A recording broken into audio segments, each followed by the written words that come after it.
Deal, sir. All right, ladies and gentlemen, it is now 9 a.m. I will call this meeting to order. If you'll join me in the Pledge of Allegiance, please. I pledge allegiance to the flag of the United States of America and to the republic for which it stands, one nation, under God, indivisible, with liberty and justice for all. Thank you, everyone. Bonnie, if you would, when you're ready, do a roll call, please. Oh, my apologies. There is an invocation today. Commissioner Henschel, my apologies. No problem. Thank you, Chairman Seifert. Just bow for a quick asking of a blessing. Father in heaven, we just ask your blessing on this meeting. You'll give us clear minds, open hearts, open minds, that we would do the work for our neighbors, our community, that you would have us to do. In Christ's name, amen. Amen. Thank you very much for that. Okay, now a roll call, please, if you please. Walter? Here. Spence? Here. Nelson? Here. Morris? Here. McAllister? Here. Henschel? I'm here. Flynn? Here. Andrews? Here. Seifert? Here. Thank you. It's wonderful to see all your shining faces today. So we're going to go on to an approval of minutes. I'll entertain a motion. So moved. Support. Motion by Commissioner Andrews, support by Commissioner Henschel. Discussion? All those in favor say aye. Aye. All those opposed say nay. Thank you. First, public comment. Any person shall be permitted to address a meeting of the Board of Commissioners which is required to be open to the public under the provisions of the Michigan Open Meetings Act. Public comment shall be carried out in accordance with the following board rules and procedures. Any person wishing to address the board may state his or her name and township or district. Providing a specific address is not recommended. Persons may address the board on matters or issues which are relevant and germane to county government as determined by the chairperson. No person shall be allowed to speak more than once on the same matter, excluding time needed to answer commissioners' questions, if any. The chairperson shall control the amount of time each person shall be allowed to speak, which shall not exceed 3 minutes. The chairperson may, at his or her discretion, allow an additional opportunity or time to speak if determined germane and necessary to the discussion. Public comment will be solicited during the 2 public comment periods noted in Rule 5.4, Order of Business. However, public comment may be received during the meeting when a specific agenda topic is scheduled for discussion by the board. Prior to the first public comment, the chairperson will indicate the topics on the agenda for which public comment will be accepted. Members of the public wishing to comment should raise their hand or pass a note to the clerk in order to be recognized and shall not address the board until called upon by the chairperson.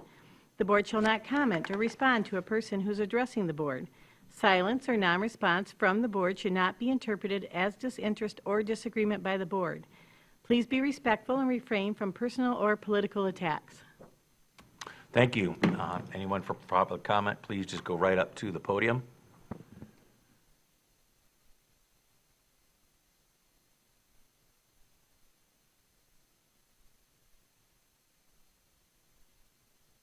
Good morning. Bruce Moore, in East Bay Township. I'm in Commissioner Henschel's district. Several weeks ago, actually at this point a few months ago, I addressed the board with concerns regarding the compensation package that the airport board gave to its executive. Since that time, I have done a number of FOIAs to the airports in Midland, Flint, Lansing, Grand Rapids, Detroit, and Chicago, and find that my concerns are entirely valid. The Traverse City Airport Authority has given its executive a contract which pays for his health care through his retirement to age 65. Basically from the termination of the existing contract to age 65, which I believe would be something on the order of about $250,000. None of the other airport authorities gave that type of retirement provision. In terms of severance provisions, the Grand Rapids and Chicago are employees and have no severance. They have no separate contract. Midland gives 6 months severance. Flint, Grand Rapids, and Detroit give 12 months. Traverse City gives the entire remaining duration of the contract, which was 48 months at the time of signing, plus if he does not retain other employment, health care benefits through age 65. In terms of compensation, the executive who manages both Chicago O'Hare Airport and Midway Airport earns $350,000 per year. When one includes the base salary of $310,000 per year, plus the on-call payment of just over $40,000, and longevity pay of $24,000, the Traverse City Airport executive gets $375,000 a year. If you look at traditional bonus payments, he makes more than the executive at Detroit as well. I think that it is time for a cleanup of the airport board, and I encourage you to appoint the nominees that you have in your packet. Thank you. Thank you. Any more folks for public comment? Going once, going twice, third time's the charm. All right, move on to the approval of the agenda. I'll entertain a motion. So moved. Second. I have a motion by Commissioner Andrews, second by Commissioner Henschel, approve the agenda as presented. Any discussion? All those in favor say aye. Aye. All those opposed say nay. Thank you very much. Ms. Shealy, consent calendar, please. The purpose of the consent calendar is to expedite business by grouping non-controversial items together to be dealt with by one commission motion without discussion. Any member of the commission, staff, or the public may ask that any item on the consent calendar be removed and placed elsewhere on the agenda for full discussion. Such requests will be automatically respected. If any item is not removed from the consent calendar, the action noted, receive and file or approval, is approved by a single commission action adopting the consent calendar. A, receive. Number 1, Traverse Area District Library August and September 2025 meeting minutes. Number 2, Department of Health and Human Services September 2025 meeting minutes. Number 3, ARPA status report. Number 4, Road Commission September and October 2025 meeting minutes. Number 5, Road Commission September 2025 weekly updates. B, approvals. Number 1, 2% funding application support skilled labor training and attainable housing. B2, 911 Central Dispatch 2% grant application. Number 3, Friend of the Court Tribal Council allocation of 2% funds application. Number 4, 2% grant application Reigning Liberty Ranch, Grand Traverse County Department of Veterans Affairs. Number 5, 2% grant application Memorial Statue, Grand Traverse County Department of Veteran Affairs.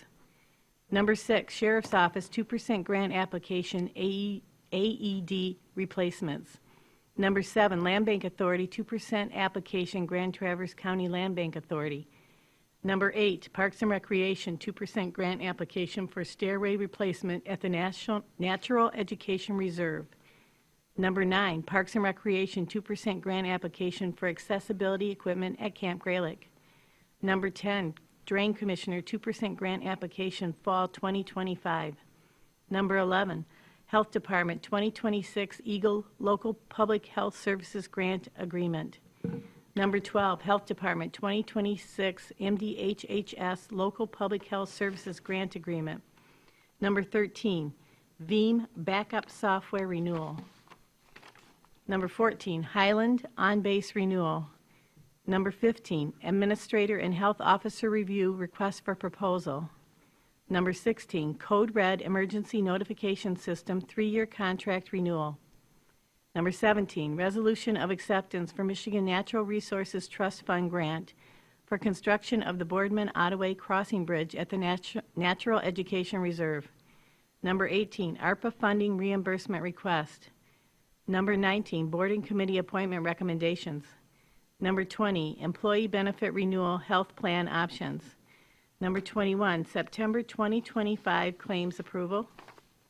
That's it.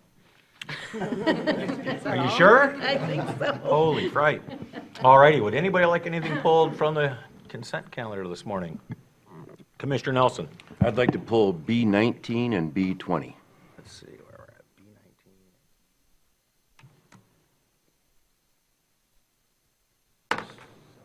Anyone else? I move to approve the consent calendar with exceptions of B19 and B20. I'll support that. Fantastic. So we have a motion to approve the consent calendar with the exception of B19 and B20 by Commissioner Hensel. It's Commissioner Flynn, correct? Is it a second? Awkwardly. Awkwardly. Can we have a roll call vote on that, please? Spence, Yes. Nelson, Yes. Morris, Yes. McAllister, Yes. Henschel, Yes. Flynn, Yes. Andrews, Yes. Walter, Yes. Seifert. Yes. All right, thank you, everyone. Moving right along, special orders of business, 7A. Mr. Good morning, Elder. Commissioners. We have in-house today members from Cunningham Limp and DTE to bring to you an update on Project Alpha. One of the orders of business that we need to address sooner than later is some of the add-ons, some of the options that we have, including green roof infrastructure, solar panels, wells, things of that nature, geothermal. We are at a decision-making point for some of these things, so at some point in time, this board will need to say we do want to have solar panels where they would like them to be. We want them to have a green roof or not, well or not, geothermal or not. Partners in Architecture and Cunningham Limp last week, I believe, was our last meeting, and I know that in order to hit the time frame that we're trying to hit, we just need to move. So Mr. Tomzak is here to provide you that update, and then we'll walk through it. Thanks, Jerry. Thank you, Nate. Good morning, Commissioners. I'll walk through quickly with you the monthly progress report as reported on the screen and in your package. Obviously, we've completed the DD set of drawings. We also prepared a very detailed estimate for each of the buildings that we'll walk through in a moment. And we did discuss it at the workshop a few weeks ago. We've also prepared some alternative designs for DTE, but obviously we have had further conversations with DTE. Chris Hackbarth is here. He'll be able to give us further information regarding the plans for the gas line options. We also have the items that Nate mentioned, the solar panel options. It was noted at the workshop, a consideration that we could consider green roof for half of the EOC and then solar panels for the other half. That's one option. The other option is to do the full solar panels on the roof for the EOC. And then we also have included south side COB pre-engineered building using solar panels on that, and also for the flat roof. Further down, the green roof options would be an option to do half on the EOC, and we could do the flat roof on the COB. Upcoming work, we're preparing the following construction drawings for completion mid-January so that we can bid out the work. We're holding bi-weekly meetings with the committee members that are on that board or that committee. We're going to finalize the civil engineering drawings so that we can submit those to Garfield Township for their township engineers to review both the public water and the public sewer. Then we have to submit those to Eagle through Garfield Township. And then obviously the gas main. So I'd like Chris, if you don't mind, to come up and just kind of do a real quick intro, and we can answer questions that might come up. Thank you. Oh, gotta shrink this down a little shorter.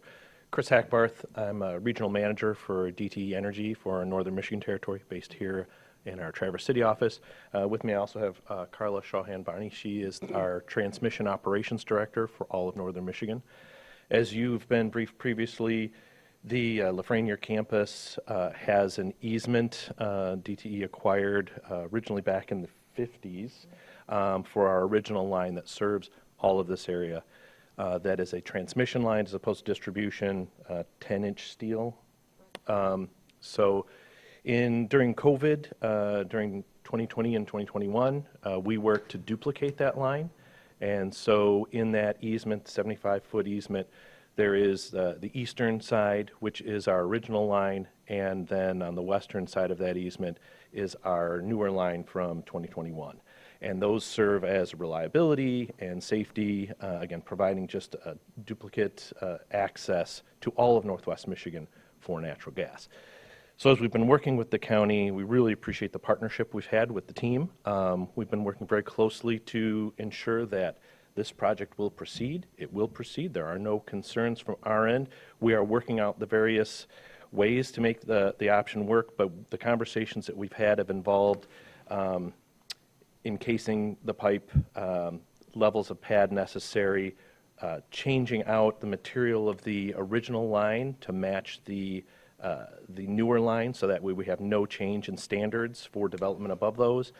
We've talked about air bridges. So I think our team right now is working, our engineering folks down in Detroit are working right now to look at costs, material availability, knowing you have a timeline to meet.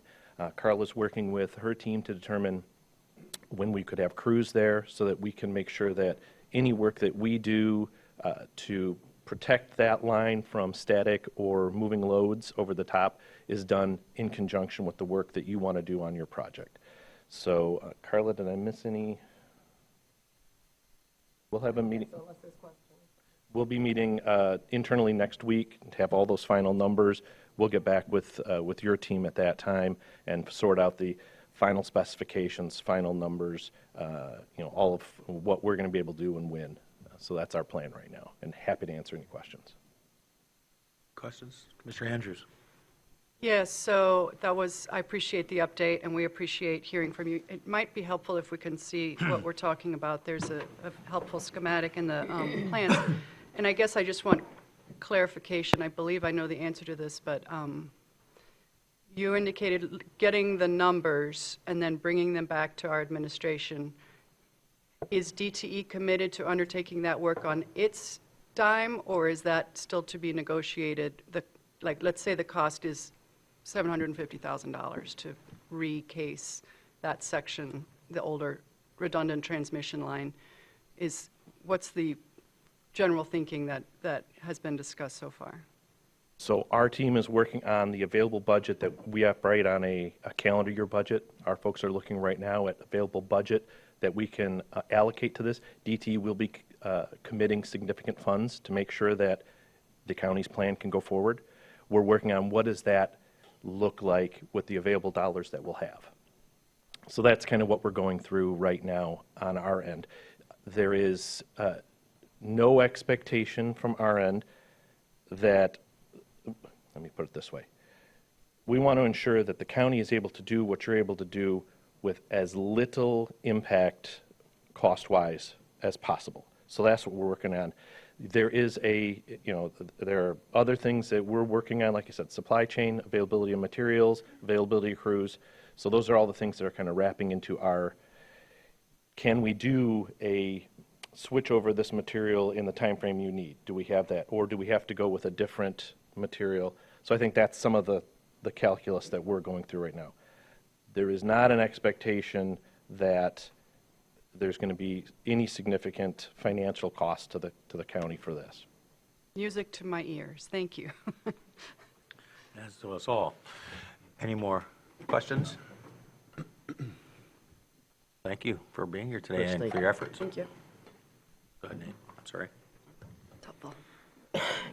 So to continue on, with regard to the budgets, we briefly reviewed those at the workshop.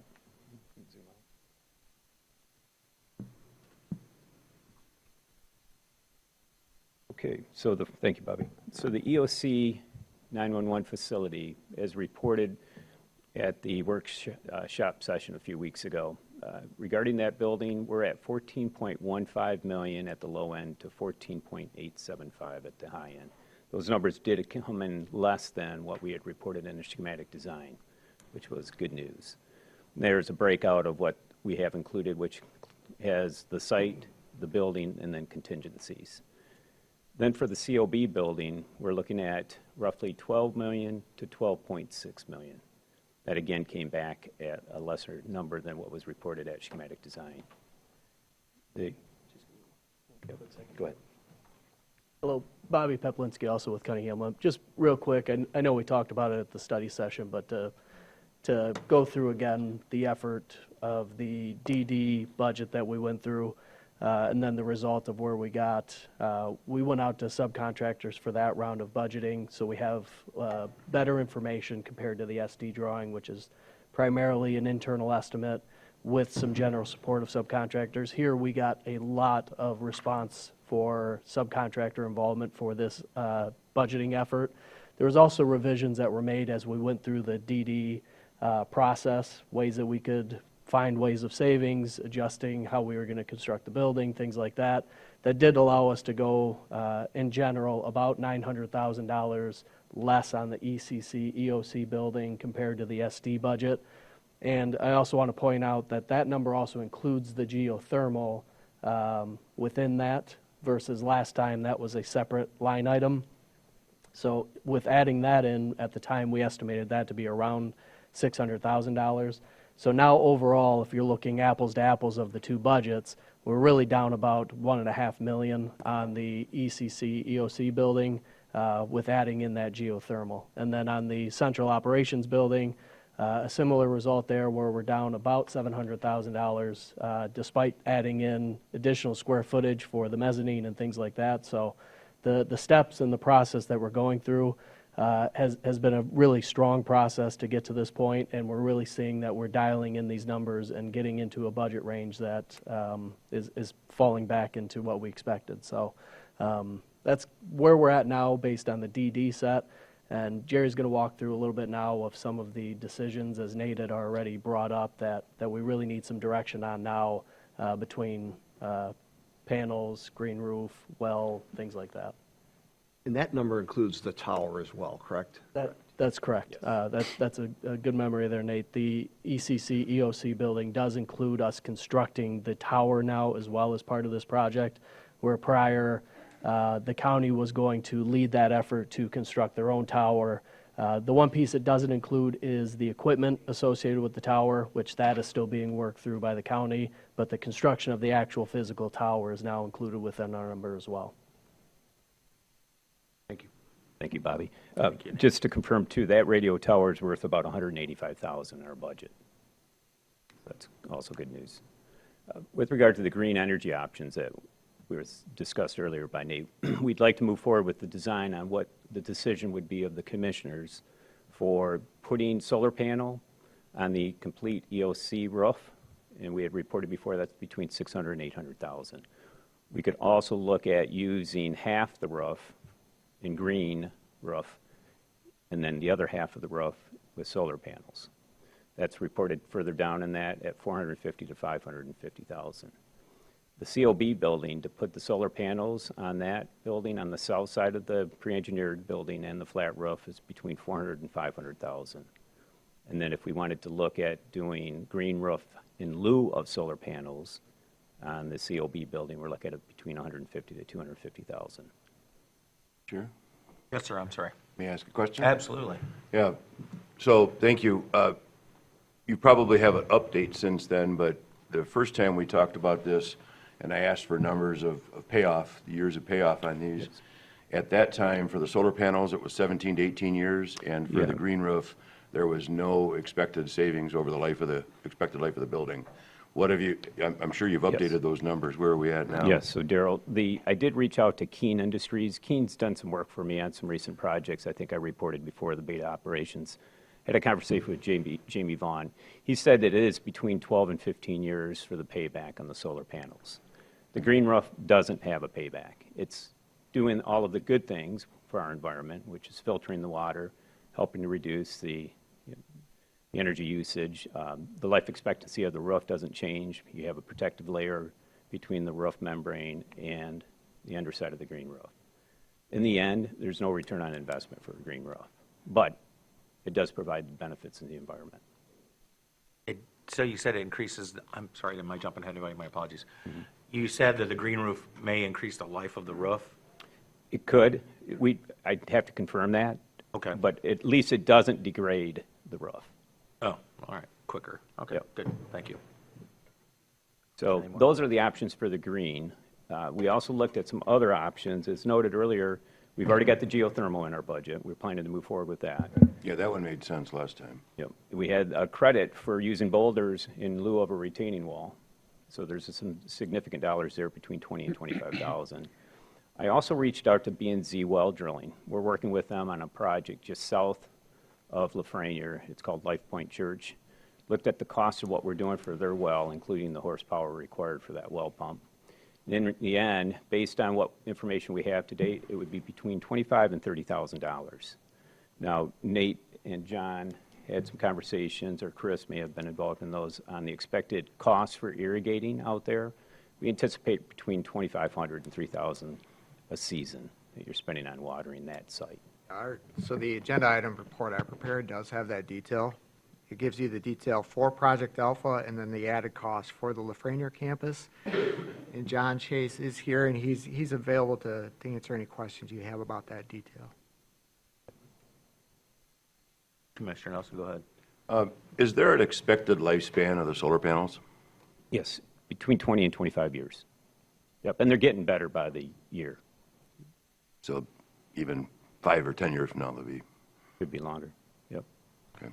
Andrews. Yeah, on the stormwater, would the green roof options on these two buildings manage the minimum storm requirement for Garfield Township or whatever standards you're considering? No, they wouldn't, What unfortunately. is the storm event?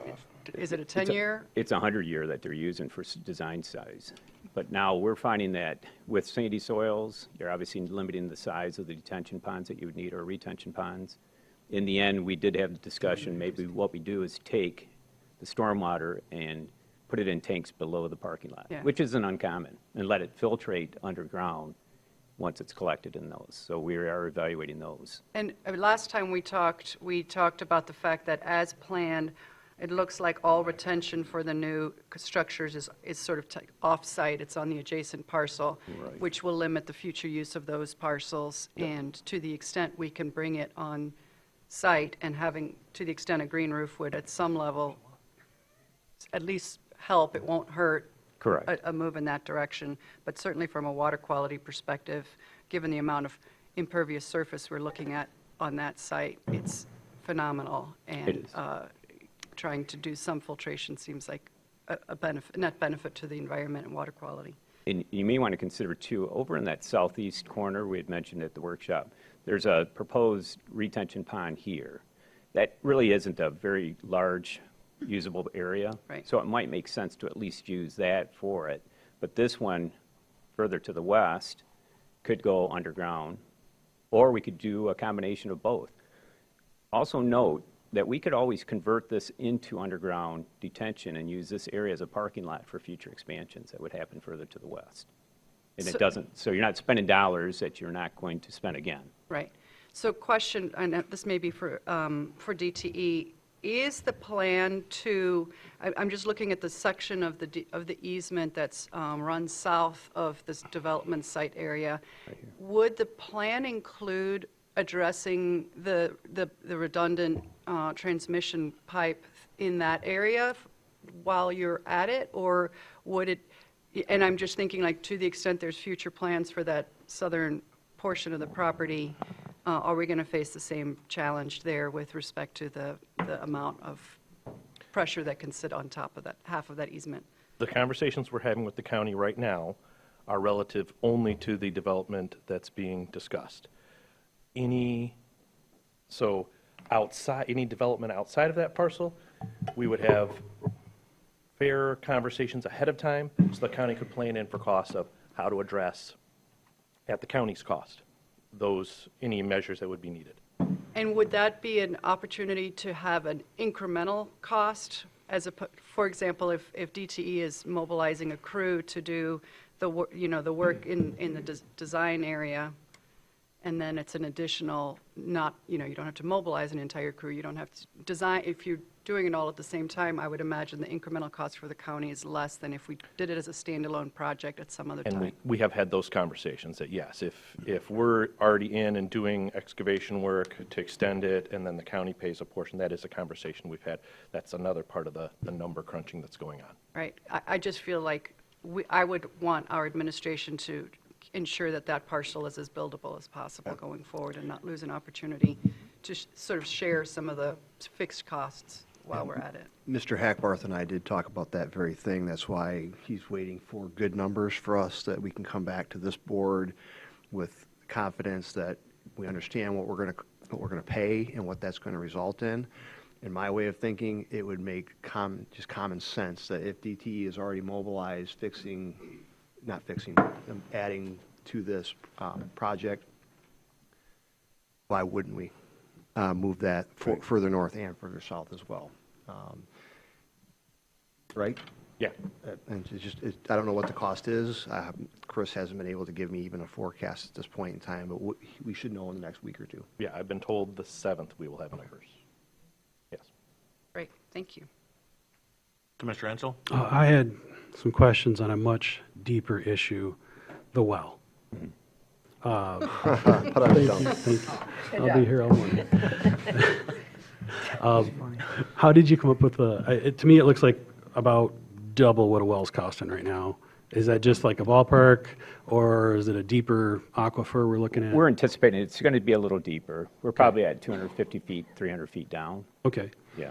And it says for irrigation only, so you're saying it would not be available as a backup water source? At this point, correct. We'd have to have further discussions with the health department. We did have an initial conversation with them. Okay. But we have to circle back with them on more details. At this point, if we try and tie it into the EOC, we're going to have additional cost. Backflow prevention, yes. It's just a question of how can we isolate. They don't want potential for cross-contamination from a Okay. well to the public water. But yes.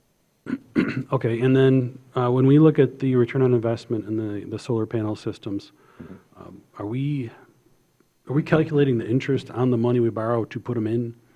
Is that part of the ROI calculation? Okay. It is, yes. All right. We take that into So consideration. I'll voice, if the financing works out, I'm supportive of something that has a return on investment and sets, an example to the community that we are focused on more longer-term renewable resources. That's a no-brainer to me. I'm not personally real hip on the green roof. It doesn't really seem to make sense to me.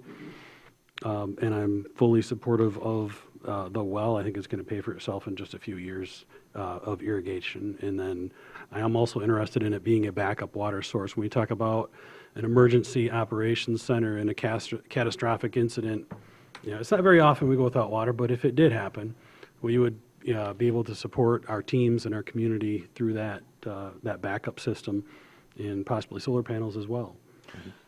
So, thank you, Commissioner Ensel. To piggyback on that, Jerry, so if we voted to approve the well, just for irrigation purposes, the well that you're anticipating designing to put in for that could be adapted for a backup water system at a later date? Yes, it could be.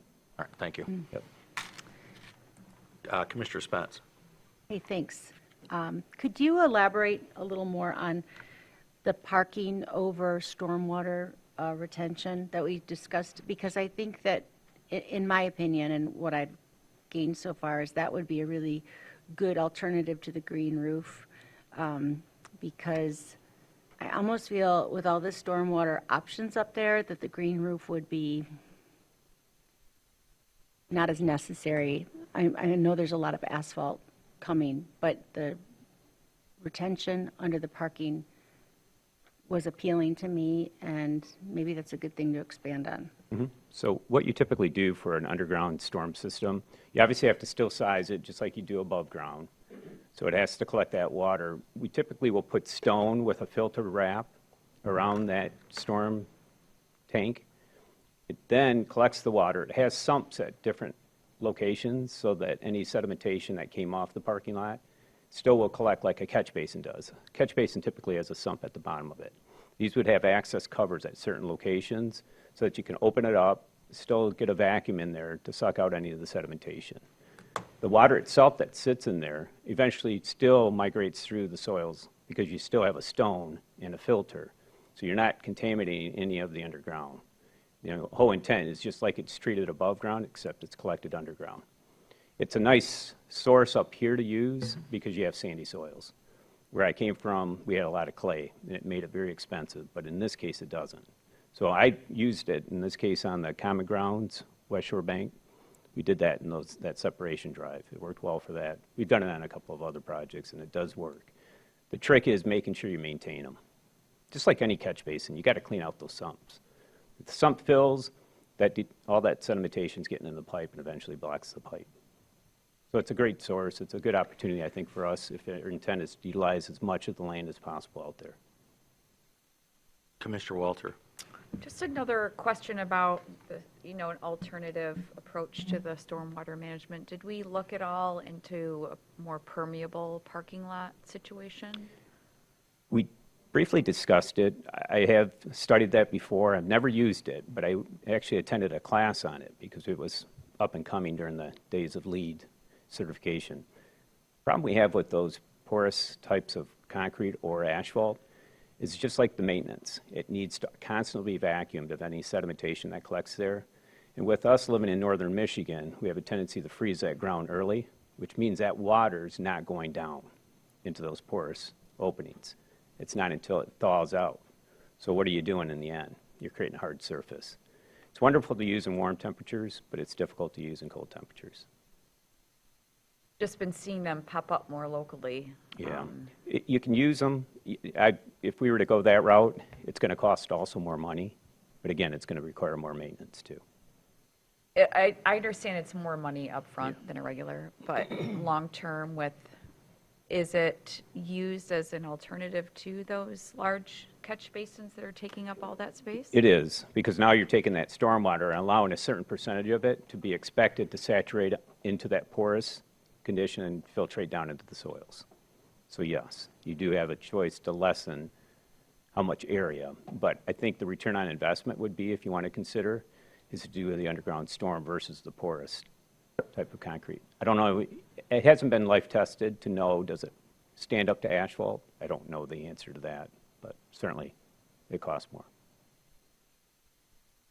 If we would do the under the parking lot water, the stormwater disposal, but versus the catch basin, where do we put the snow? You can still stockpile your snow. Okay. And let it dissipate into the ground on the perimeters of the parking areas. Okay, so there wouldn't be a problem? Okay. No, doesn't affect that at all. Commissioner Nelson? So I want to clarify something. I think I heard one thing from you and another thing from Commissioner Andrews about the amount of space needed for retention with the green roof. I think you said that adding a green roof doesn't change the retention, but then you said that it does. It's So- slight. It's not going to be much, because you got to think about that. If you're just collecting still that goes water off. on that green roof, it's the weight. You can't let it just saturate there. Yeah. It's going to filtrate, but it does lessen the coefficient of runoff, and it does collect partially the stormwater. Percentage-wise, it can't be more than a couple percent. Yeah. So as I understand it, you would design the storm for, say, a 100-year storm, or the retention area, on an average 10-year storm, that roof might capture all of the falling rain on it, so you don't use it, but you still have to design it for the 100-year storm for those peak events. That's right. So that's why it doesn't save you in terms of the capacity that you would create, whether it's on-site or off-site. Correct. So it does help you during most storm events Yeah. from an ecological perspective. It just Yep. doesn't And prevent. Right, and it's filtering that water too, because the plant life that you're using is intended to do exactly what it does. Helps filtrate that. But eventually that water gets through that green roof, goes into a roof sump. That roof sump discharges to ground or below ground to a detention pond of some sort. Which you're going to have to build either way. Okay. I mean, I love green roofs, I've done them, but again, they're just, from a number standpoint, I don't see a return on the investment. You have to also maintain those, depending on the species of plant life. And is it too soon in the design process to incorporate other aspects of green infrastructure like tree basins and capturing storm for irrigation of tree gardens and those sorts of things? Nope, it's not too late. We could consider that, because that'll affect just the civil design. It doesn't have anything to play with on the architectural or MEP design. And those are relatively low-cost additions to the project. So we can certainly look at that. Yep. Do we need a motion to We approve? do, but I Okay, haven't so got maybe there we'll yet. take this in part. So I'll make the motion to add for the solar panel system on both the EOC and the COB. I'll second. Okay, so my question was, before you made the motion, there's only so much, what's the power generation depending upon how much solar panels we put up there? I understand that technology changes over, advances. I think for the EOC, you're probably looking at maybe 75 to 100 kilowatt. Okay. Probably close to that on the COB. What If you want to percentage compare of that to the Beta project, we did 320 kilowatts. But that also had a roof of 20,000 square foot. So that's what I'm using kind of as my benchmark. Do we have an expectation of power draw for the buildings? You'll have power draw. No, I What understand that. percentage? I think I know where you're going. What's the offset? How much are we generating for versus how much are we using? Oh, you're going to use a lot more than you're saving. What you're capturing with solar panels is a fraction, if I was to guess, maybe 10%. Yeah. You're going to use a lot more power in those buildings than what you're capturing with the solar panels. I can't tell you exactly what it is. Oh, ballpark is fine for me. Yeah. Was that your, kind of where you're going with that, Yep. Commissioner? Yeah, Oswald? thank you. Yeah, you're not going to, if there are times where you're not utilizing the facility, those solar panels are being used to generate the electricity. So that can be discharged back into the grid, and you get some money for it. I don't know exactly what Cherryland Co-op will provide you with, but you'll get some type of reimbursement.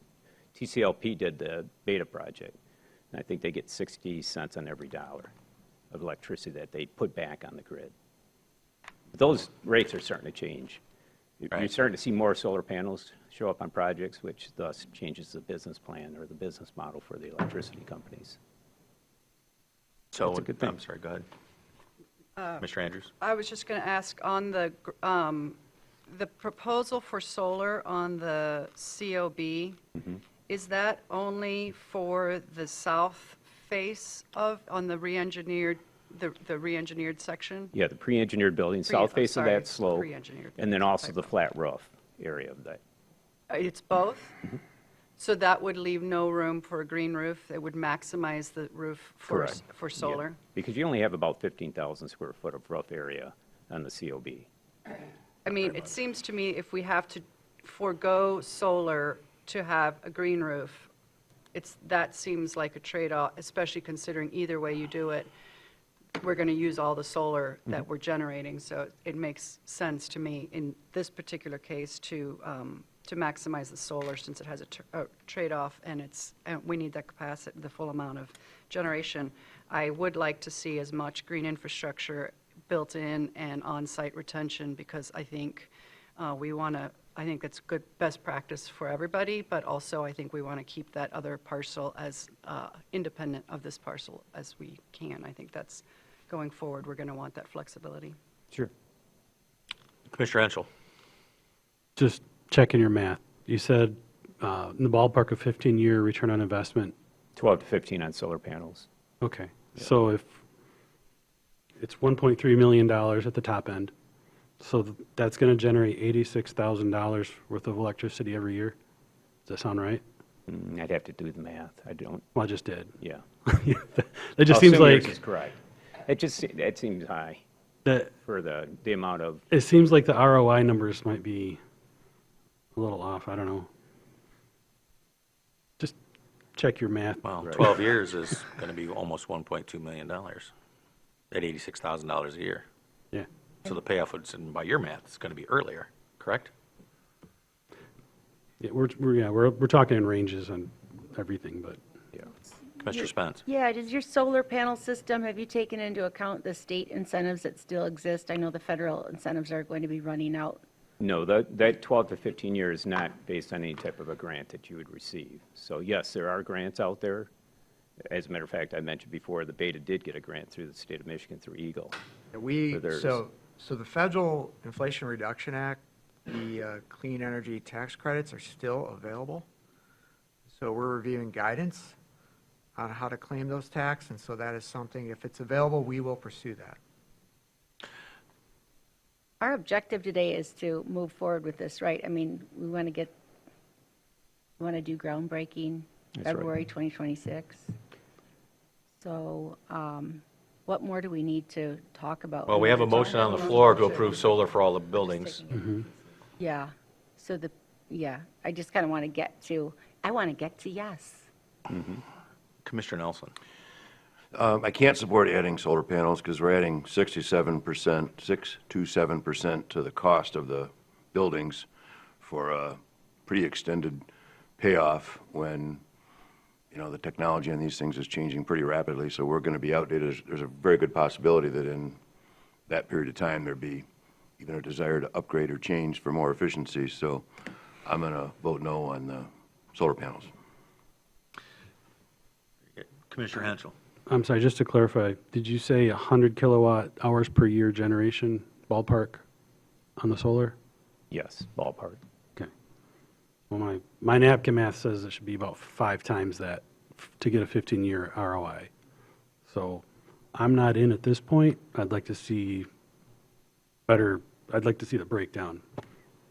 And with before- regard to before- the solar panels, we're sorry? not planning to use batteries. We're not Mhm. going to do any type of backup on site, because you remember I'd mentioned before, it takes up room storage. Yeah, it's live Right. feed. So if we want to defer a decision on solar panels, I'm not opposed to that today, only because with the beta project, we ended up putting those solar panels on after the building was completed. We were able to obtain that grant, so they moved forward with that. It wasn't a premium to be paid. In the end, all we had to do was have Cherryland, or in this case TCLP, come back, change out their meter base. We were able to accommodate all of the equipment. Of course, it's great to have it done now. We're going to still size the roof for the weight loads. I've mentioned before, roughly around 5 pounds per square foot. What So as long as percentage- we're accommodating that, we could always come back and revisit the solar panel after we get some further numbers. So you don't need direction on a green roof or solar panels today, per se? Green roof would be nice to know, just because the designers are trying to get everything in the drawings correct. So Well, if we could, I then think it- there's some information that's not available about tax credits, and I'm pretty sure we haven't reached out to Cherryland Electric yet. Right. But we Well, should. it's not in Cherryland, or- just I just Darien. want to say, Yeah, it is. the You last, said it was Light and the Power. last team No, meeting, it it's Cherryland seemed like, Light Powers. Partners in Architecture, where they are with the drawings and the construction drawings, like, we really need to move on some of these issues. Like, we Again, need some- if you're asking me to get further data, then we obviously can't make a decision today with regard to solar panels. But if we can make decisions with regard to what you expect you're going to see in the final drawings beyond solar panels, that'd be nice. We do know, we do have the information on the tax credit, we have it. We do know that the federal guidance is you file for your tax credit after project completion, within 5 months after the end of your fiscal year. So we know what we need to file, we're just not sure how much we can get back and, some of the more granular details of that process. All right, so, And that's in addition to the state possibility. Yeah, we're constantly doing grant scans. I can't tell you what's available at the state level, but absolutely, we continue to look at what's through Eagle or other state agencies. Commissioner Nelson. Okay, thanks. Mr. Forsythe answered one of my 2 questions. The other question, I'm not going to ask you to do math on the fly, but do you remember what the tax credit percentage of the cost of the solar panels were at Beta? You may not. And I have no grant, idea what they wasn't it? got. I wasn't involved on that side of it. okay. Just to close the loop with regard to the beta project, we ended up assigning the RFP in a situation where we let the proposed solar panel company design the system they were going to install. That way, they stood behind the design. They saw the conditions we had. So that made it easier. It avoids any potential for finger pointing. Going back to Chris's concern, PIA would like to know the answer to the solar panel only because they're responsible then for the design of it. But we don't have to give them the design of the solar panel system, is my point. I remain with my answer is no now until we have more. Yeah. I would like to see some more hard, fast numbers. I'm very pro-solar when it makes economic sense. And by the time we get solar panels on this building, they're not even going to be the solar panels that they're putting up today. They'll be 3 or 4 times next generation, the way that they're moving. Is there a way that we can, there is a motion on the floor, is there a friendly amendment we could do to move ahead and get some hard numbers and make a final decision later on? I'm looking for suggestions, gentlemen. You can do that. Just for clarity, what information do you need to make the We decision? already had an ROI, right? You Well, provided nobody's that? talked to, well, for one, nobody's talked to the energy provider. There might be some, we're talking about rates that we're going to get for generating power. There are state rebates, there are state and federal, as you said, rebates, tax credits, and things like that. And when we're talking about conjecture, we're not even really sure about how much space is going to create how much power and how much we're going to use, except that we're not going to generate as much as we're using. I realize that we're only talking, $1 million here out of a $30 million project, but I'd like to have a little more $1 million. concrete numbers. So if I recall correctly, the Partners in Architecture concern was specific to the green roof and the engineering of the additional weight that is going to be on the roof. So if we can make a decision, yes or no, on the green roof, obviously a green roof limits the solar panel usage because you're not going to put necessarily solar panels on a green roof. But if we can make a decision on the green roof, maybe the well, and some things along that are in this package that we can move forward with, we can work with you on the solar panel discussion and bring it back to you in the future, at a future meeting. Okay. We do have a motion, so to your point, Mr. Chairman, There may be question about 5 the well, votes in but I'd like favor to of wait. it as is. What's You know, that? There may be 5 votes in favor of solar as is. Just too many question marks for me personally, but there might be 5 people here that say, yeah, do it. Mr. Spence? Yeah, one last thing in favor of solar and the tax incentives that exist. The University of Michigan's Center for Empowering Communities, their clean energy land use specialists have really done a good job of reaching out to communities to share the incentives for solar. I know I can't maybe convince those of you who are unsure because I don't have the facts in front of me, but I feel very assured and confident that those incentives exist for solar. And I feel a really strong push to at least get us to yes today on moving ahead with Project Alpha. And that's all I have to say. But I do believe that those incentives make it good. And it's going to change. Like you said, Commissioner Chair Seifert, that technology is going to change for solar maybe next week, but it's been continuously changing. In my opinion, I don't feel like that should cause us to wait because it's always going to get better. And we need to build it early 2026. All right, so we kind of talked around with this. Are you good with your motion as made, Commissioner Walter? I'm going to call a vote. All right. Did you get what the motion was, Bonnie? Yeah, was Henschel the second? He was. All right, so the motion was to add the solar panel system for both the EOC and COB buildings? Yep. Roll call vote, please. Nelson? No. Morris? Not there yet, no. McAllister? Nope. Henschel? No. Flynn? Yes. Andrews? Yes. Walter? Yes? Spence? Yes. Seifert? No. Okay, so I'm going to make a motion. Before I do, I have a question. Can we have some hard, fast numbers about solar panel additions in 2 weeks? Could you give me a month? Sure thing. I'm going to make the motion. We direct our building committee or Project Alpha committee to come back with hard numbers about solar panel adding-ons in a month, 30 days. I have a second. Second. What specifically do you want to see? Because the whole point of us meeting today was to discuss these things, and I thought there'd be. Well, there are a lot of After we've things had to a discuss. and we- Study session, and we've had an ROI, and we've had this presented at least 3 times before today. What else specifically do you, just so that we're not setting Jerry up for yet another meeting where he's not quite getting what you want without any kind of clarification from you? Well, we haven't talked to the energy provider, for one.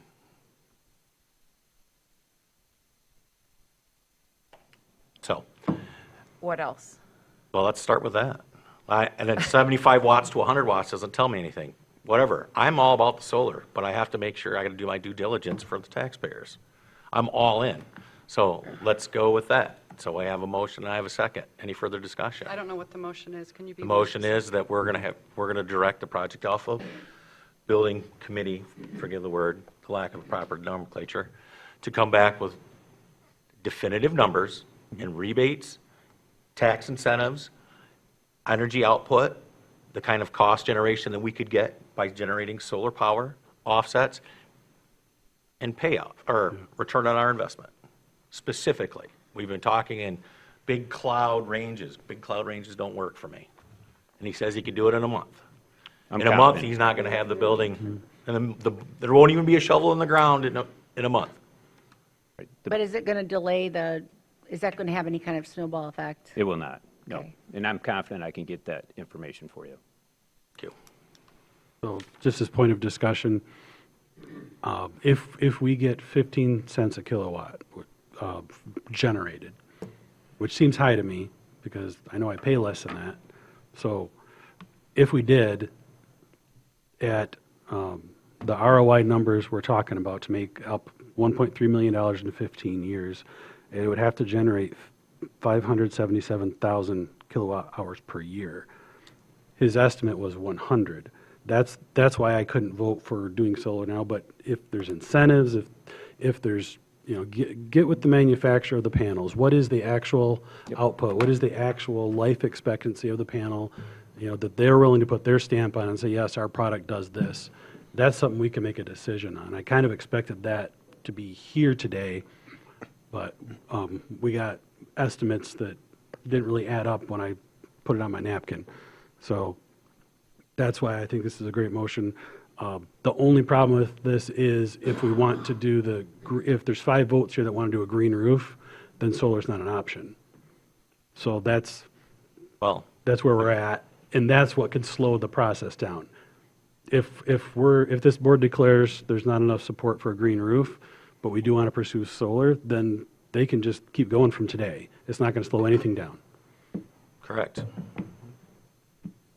Any more discussion? Bonnie, can you roll call vote, please? Can I make sure I have this right? Sure thing. So it's Direct Project Alpha Building Committee That would be, is that what it's called? Sure. to come back with definitive numbers regarding rebates, offsets, return on investment, et cetera, within 30 days? Yep, And that's on solar panels and green roofs? it's on solar panels. Just solar panels? Okay. Can you go back and look, watch the video for his list instead of et cetera? I really don't like motions that include things like et cetera, because I feel like There's a couple poor more in Jerry there. will come back and we won't. He could just write No. them down for me. That's right. No, I've got what we need. Yeah, they just I- want it in the, Yep. We want to make sure the record reflects what we're voting on today. Right, not et cetera. I think the et cetera means the additional energy that those solar panels will create. Because now we know we want to move towards this as a potential design. We can get that. Good. Yeah. Any other data?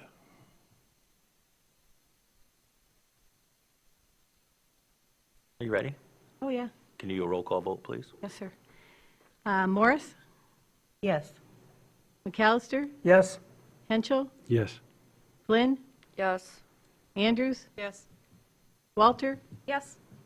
Spence? Yes. Nelson? No.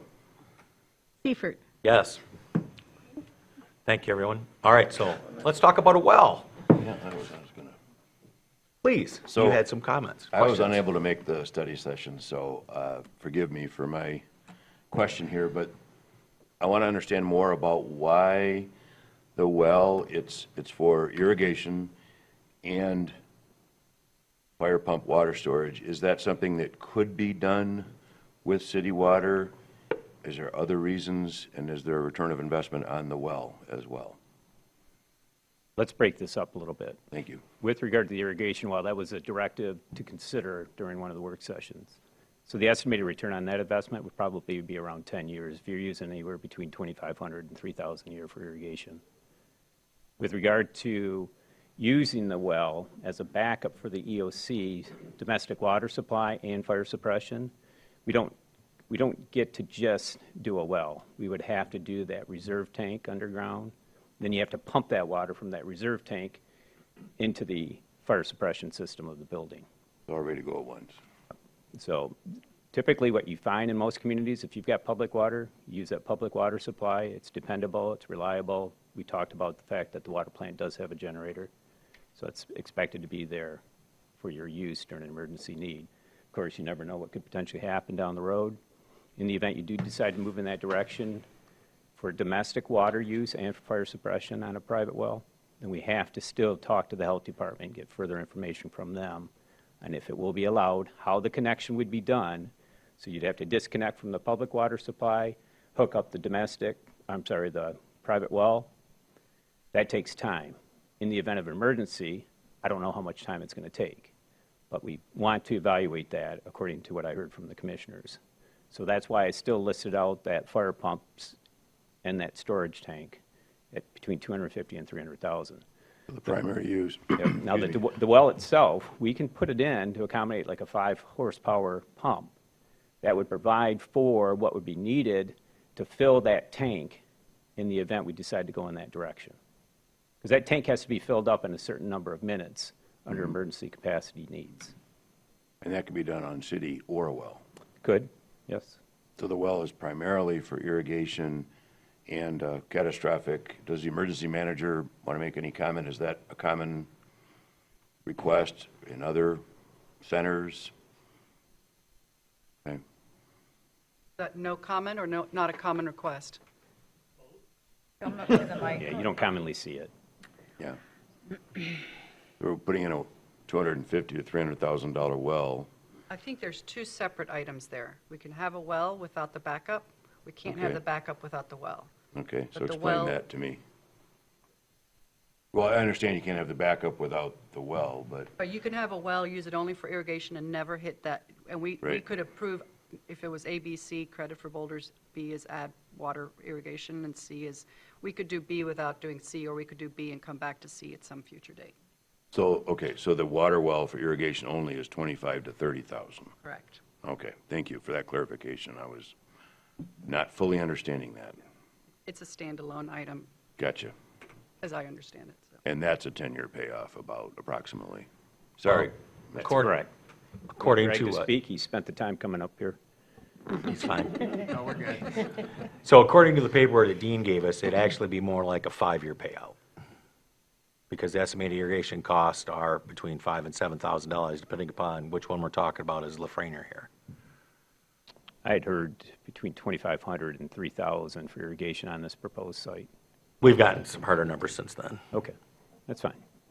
Okay, thank you for the clarification. You're welcome. My apologies again for not being here. I wanted to No, make good. sure I understood it correctly. Good questions. It's good questions. Did And- you want to walk through any of the elevations? I included some additional renderings in your package.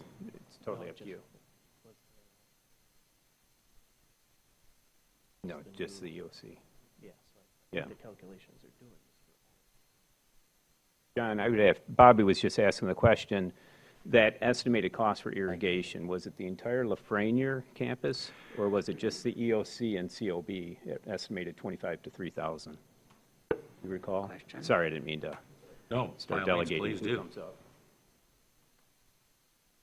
The estimated addition for the COB John, EOC. introduce yourself. Oh, sorry. John Chase, Parks and Facilities Director for Grand Traverse County. Thank you. The estimated addition for this additional part of the property was about $2,600 a year. Yeah, I sent this. We got it right informa- here. All right, you got it? Okay, Yep. Great, thank you.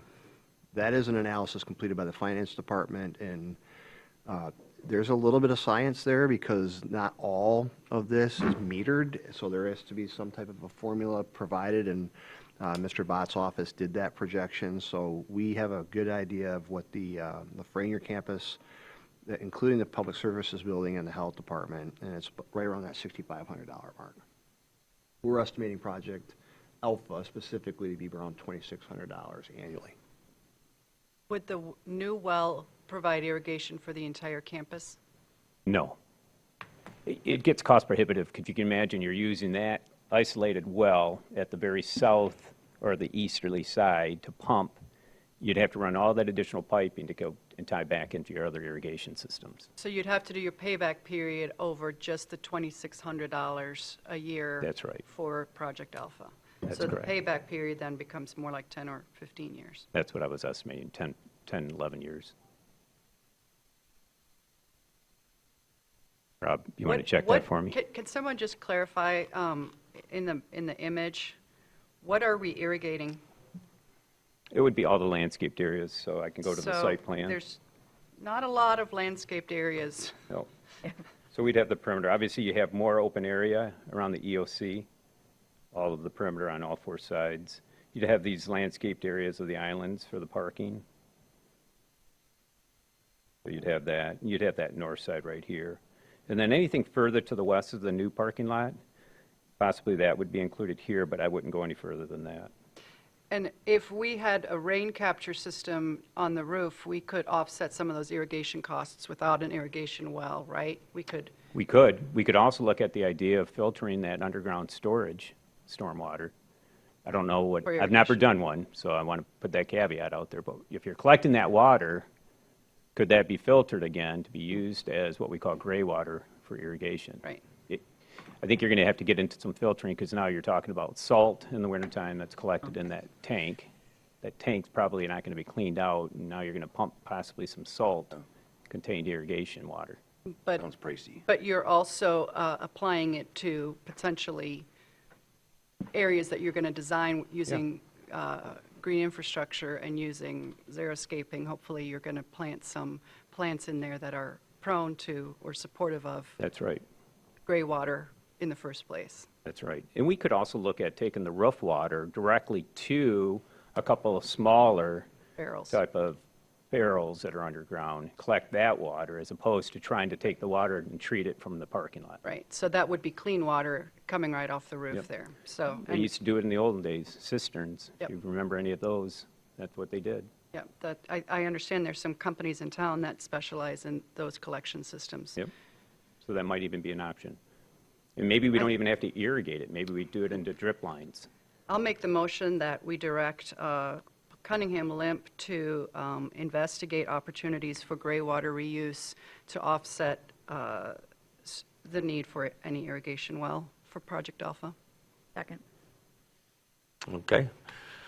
Have a motion by Commissioner Andrews, seconded by Commissioner Walter about investigation of gray water for irrigation use.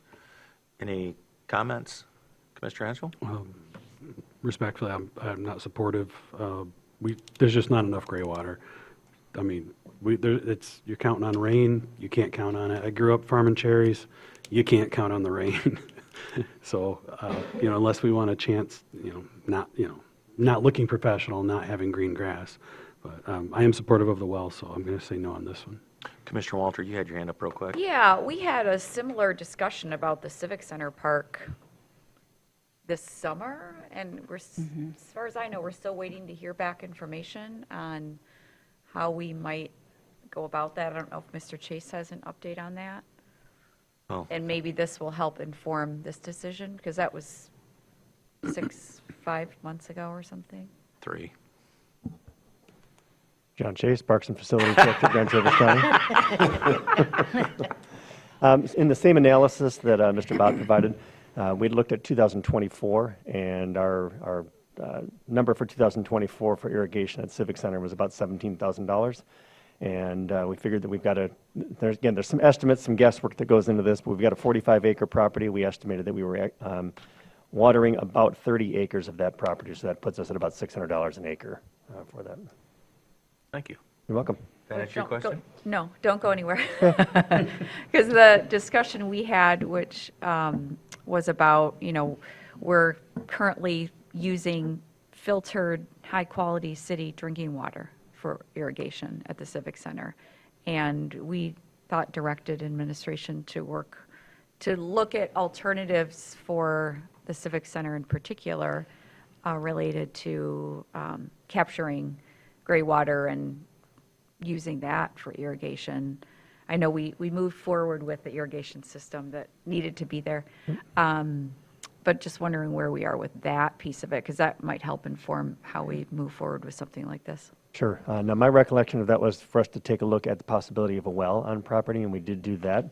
And we had a conversation with the city, and that was something that they were not prepared to support, to be able to allow us to put a well at that park property. I don't recall having a conversation about the gray water, so that's not something that we investigated, but it's something that we can take another look at. I would share a similar concern, though, with that, simply because we've got ball fields and a lot of things, and it's a very visible space, so it's hard to count on, well, I shouldn't say gray water, that's going back to the rainwater, never mind. Any more comments? Commissioner Nelson? I just want to get this ball moving forward, so I'm not going to support the delaying on the well. But that's the reason why I think it's time to call the ball on this, and I'd rather talk about maybe eliminating the $253 or $300,000 for the well backup and fire pump. So I'll vote no on this. Commissioner Andrews? Yeah, so just to be clear, a couple of things. One is if we get some information on how we can reuse on-site water for irrigating the little areas around the EOC, is that going to slow anything down on the project? No. If we don't move forward with a well for irrigation today and we decide in a month to pursue a well for irrigation in a month, is that going to slow anything down? No. And if we were to move forward with a proposal where we try to reuse as much of the stormwater on site, whether it's from roofs or parking lots or otherwise for irrigation, and there was a drought period, would we still have access to public water supply to keep the greenery growing? Of course you would, because you'd have public water there on site. So yes, that could be an option. Fantastic. Friendly amendment, 30 days? 30 days, accepted. All right. Man, that was a long way around the barn. I forgot everything. So that was by you, Commissioner Andrews? Yes. So could you restate your motion for me? Motion to ask Cunningham Limp to come back in 30 days with additional information about reuse of stormwater for irrigation at the Project Alpha site. Commissioner Walter, are you the second on that? Yep. Fantastic. I think we had enough discussion on that. Are you ready, Ms. Shealy? Roll call it, please. McAllister? Yes. Henschel? No. Flynn? Yes. Andrews? Yes. Walter? Yes. Spence? Yes. Nelson? No. Morris? Yes. Seifert? Yes. Thank you, everyone. Thank you. Thank you, Jerry. Anything else you need? Nope. Green roof. In your package is the, Well, solar is negating the green roof. Yep. Are we No taking gr- that? no green. This is- Well, we're there is 30 no days. solar at this point, but in 30 days, I guess we'll take that up. yep. We're going to move forward. You want a motion to remove the green roof? Do you want to have that I clear? think, go ahead. No, by all means, please. It's the board's decision. It is a I- board decision, but by all I- means, you drive this ship. But do you want clarity on that? I prefer clarity on it because Partners in Architecture has expressed Sizing, yeah. interest in, It would be appropriate to get the decision on the green roof, because again, that affects the weight loads. I'll make a motion that we remove the green roof consideration from the plans. Support. All right, we have a motion by Commissioner Nelson, supported by Commissioner Morris, that we're going to remove the green roof as an option for Project Alpha. Any comments? Commissioner Walter? Yeah, so I'm not ready yet because we just asked for more information to come back in 30 days that might inform how we manage stormwater overall, and the green roof is part of that discussion, and maybe it's a combination with the green roof and the solar panels once we get that information in 30 days. Commissioner Andrews? Yeah, I share Commissioner Walter's perspective, and for the additional reason that I think this board failed to pass movement on the solar panels, so it's unclear whether we would in fact do any solar, and if we did, how much of the roof would be used for solar. And my initial willingness to retract support for the green roof was on the assumption that we would use the entire rooftop for solar. So I will not be supporting this. Any more comments, questions, concerns? I Commissioner Henschel? personally, this fits where I'm at, and I think this allows our architect to keep moving forward if this motion passes. If not, it's going to push the whole project back another 30 days plus. All right, any more comments? If we delay this decision on the green roof portion of what we're deciding on today, is it going to delay? It would delay the construction documents. Now, I could consider this, if you want to, still size in the steel for the potential of a green roof. Of course, that means you're oversizing the steel, which means you're spending some more dollars, but the other option is we would delay the construction documents. There is a motion on the floor. Thank you, Jerry. I just want to say the green roof has never made fiscal sense, and we're spending public dollars here, so it never has made fiscal sense, and there's no indication that it ever will. Well, luckily, not every decision is susceptible to dollars and cents, and protecting our water quality might be considered invaluable. But I think we have no choice without support for full solar panels on the roof at this point to make a decision on the green roof. Fantastic. Any more Okay. comments? Commissioner Flynn, do you have one? I agree with both Commissioner Walter and Commissioner Andrews. All right. Ms. Shealy, if you are ready, roll call vote on that, please. Henschel? Yes. Flynn? No. Andrews? No. Walter? No. Spence? No. Nelson? Yes. Morris? Yes. McAllister? Yes. Seifert? Yes. All right, thank you. Are you all set, Jerry? I think I am. Did you want to walk through any of the renderings, or? Anybody want to look at the renderings? that last week. Just did. They're pretty. Thank you. You're welcome. Thanks a Thank lot. you, everyone. Have a great We're day. going to take Thanks for a your time. 10-minute break, folks.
Hey, Jennifer, Yes.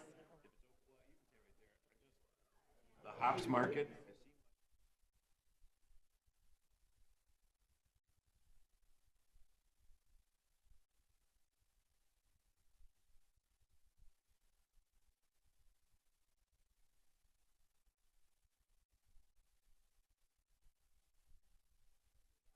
I'm not.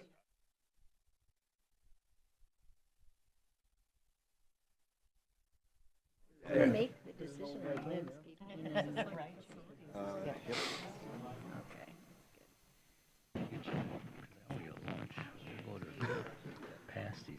Because we are going to need something to eat. All righty, I'm going to call this meeting back to order, and Deborah Bergley from Michigan State University Extended Education, going to do our Yes. annual report for us, I believe. Yes. Thank you again, Commissioners. My name is Jennifer Berkey, and I'm the District 3 Director for Michigan State University Extension. And as part of my annual appearance before the board, I'm here to present our annual report. And again, I always like to put a caveat that this is my home county of residence and my office of record. And so it's always a distinct privilege to be here today to present this great report. I do want to just recognize that I'm just a figurehead on behalf of all the staff that are working in this county. So again, there's some pieces of this report that I've had some impact on, but the large work is done by our team here. And so again, I just want to recognize them, and you'll see their pictures throughout the presentation. So I always like to just remind you how we're funded and why we exist. So just as a little history lesson, way back a long time ago, we created the land grant institution through Michigan State University through some federal appropriations. And so through that land swap, so a university was created in East Lansing. And the caveat to that land being donated by the state of Michigan was that you'd bring the knowledge and education to the people. Hence, the land grant mission was formed. So as part of that land grant mission, we are here in counties doing work on behalf of the university. So it was recognized that not everyone has a chance to go to a university to get that education. And as university employees, it is our charge and mission to bring that knowledge to the public. And so we bring knowledge on critical issues facing Grand Traverse County residents every day. How we're funded is we're funded by state, federal, county, and grant dollars, with our largest source of funding right now being our grant dollars. And the return on investment, as I know you're interested in that from the previous conversation, was that for every dollar invested in Michigan State University Extension, it yields at least $6 in programs and services back into the community. I always like to hit on the numbers and what we did this last year. I continue to be impressed with the work of our team. So obviously, through COVID learning, we realized that everyone is accessing our programs in different ways. When we weren't programming in person during those years, we realized that being available on demand, being available in an online learning capacity, being available in like an asynchronous learning environment is key to making sure that we maximize our education. So we continue that opportunity for folks, as I like to call it, MSU Extension on Demand, that you can access our learnings in whatever way is possible. You can access it through traditional learning, such as being in a classroom in a room like this, or you can do it, as many of you experienced with New Commissioner School, in like an asynchronous learning environment where you kind of self-taught yourself through learning pods during the sessions. So again, this last year in Grand Traverse County, 392 unique programs were accessed by your residents. So that's really the equivalent of a class being done every single day in this county in our old model. So your residents accessed 392 unique programs this last year. Over social media, we accessed 44,180 unique page views on our several county MSU Extension pages. We have a 4-H one and a general one. We also reached over 4,911 residents through direct programming, and over 50,000 folks were accessed via like our indirect learning, which would be like our health fairs. Those would be online newsletters, those types of access points. So again, just another touch point for you to see how many people and what the scope of our reach was this last year. Agriculture is obviously some of the cornerstone of the work that we do in Extension. And so again, we're always very supportive of our local agriculture community, recognizing that that's kind of one of the key economic drivers in our area. And we have multiple staff working on that, and I'll be referencing a lot of their work during this presentation as well. So one of the highlights that I want to talk a bit about is, actually, just a second. Sorry. I just had to log in. I just want to make sure I've got the right one. I'm sorry. Just a second.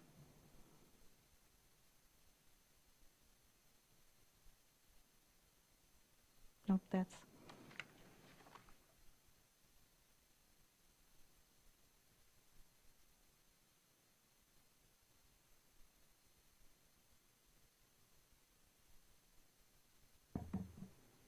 Okay. Viticulture. So I want to just highlight a little bit about viticulture. So working with our local viticulture community is very important. The nice thing about viticulture is, and the work that we're doing, is we're really working hard to elevate the quality of wine while creating sustainable practices. And I know Ismail works very diligently with our viticulture community, especially, to make sure that they have the knowledge that they need to be able to make those important decisions. I know some of the work that he's done over the years has been focused on robotics and laser repellent as well, because that's some of the #1 challenges that they see in the fields as well.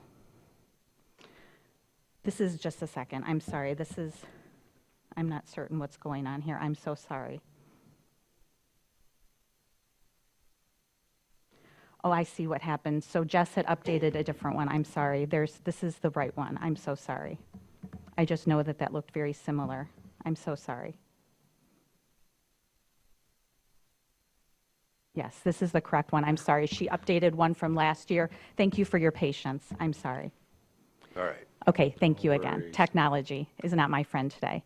So I wanted to just backtrack a bit on agriculture. So we were the host of the Northwest Michigan Horticulture Station bus tour, where we had a tour that happened in Leelanau County, where the MSU president hosted over 80 different dignitaries and researchers from across the university, and they had a chance to learn specifically what's going on in our territory as it pertains to Michigan State University. So that was a nice little feather in our cap to be able to highlight the hard work that we're doing as an agriculture community.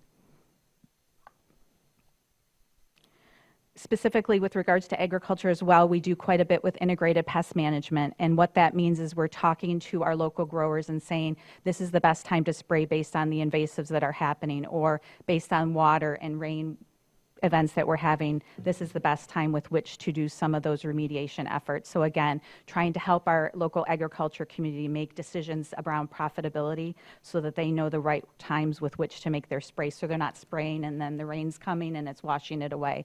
They're spraying effectively at a very cost-effective strategy. So just some pictures of the work that they do out at the growing sites.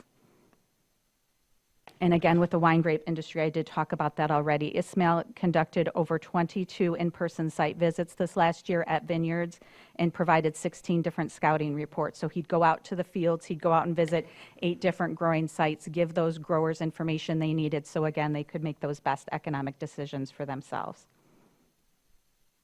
Dirt to Glass continues to be an important project for us. I know I really want to give a shout out to Kate Edwards. She did quite a bit of work as a Grand Traverse County office manager here in and around doing all the design work and all the social media promotion for Dirt to Glass this last year. So we wrapped up that conference in cooperation with Intentional Agriculture and Michigan State University through the Ag Bio Research wing of that. And again, we had another great event over at the historic barns, and then we did site visits out in the vineyards that next day. So again, I had a question at break from Commissioner Nelson about hops, and I know, again, hops continues to be an educational opportunity for us because there are still hops that are kind of in our community. But again, it is a particular crop that I know those of you that saw, all the fields that were pulled over out in Acme Township. And again, I just wanted to answer a question that he had from me earlier. Is that still a growing industry? The #1 thing that they're seeing with regards to hops is the opportunity for it to become a non-alcoholic beverage. So how are they utilizing hops in flavored waters and other types of infusibles? According to Rob Sarine, beer sales are down while these non-traditional kind of non-alcoholic beverages are on the upswing. So these growers are looking for different ways to diversify their crops so that they're providing that to the industry with the greatest potential. But again, Rob's efforts to continue to look at that industry and say, what are your growing needs? What are the trend lines so that the growers can make the important decisions as well. Farm business management, continuing to help growers look at different ways so that they can do their business effectively is important. Dr. Chris Bardenhagen, who's housed in our Leelanau office, continues to work with those local growers, specifically succession planning and cost of production guides are been his big projects over the last few years. So helping growers say to themselves, okay, I need to decide how I'm exiting farming. How am I going to create that succession plan, either with my family members or with selling the farm or whatever the situation is. So he will work one-on-one with them. He brings both a farming background, he's also a lawyer, and he's also a PhD in farm economics. So again, he brings that really strong next expertise that growers will be able to make effective decisions. One of the comments on the slide here references the work that he does with tax end meetings. And again, he helped local growers save almost $54,000 so that they can reinvest that money back into their farm from tax savings. And I just want to do a quick little discussion on Extension Master Gardeners. So Extension Master Gardeners are individuals that have participated in a 13-week training and then have gone on to also become a approved volunteer through our organization. And last year, Master Gardeners donated 2,095 hours in Grand Traverse County, which was a value of $70,000. And you can see some of the efforts that you see on the screen. You can see the downtown pollinator beds that are beautification, but then also become citizen science projects where folks can walk by and scan a QR code and then indicate the number of pollinators that they've seen on those sites as well.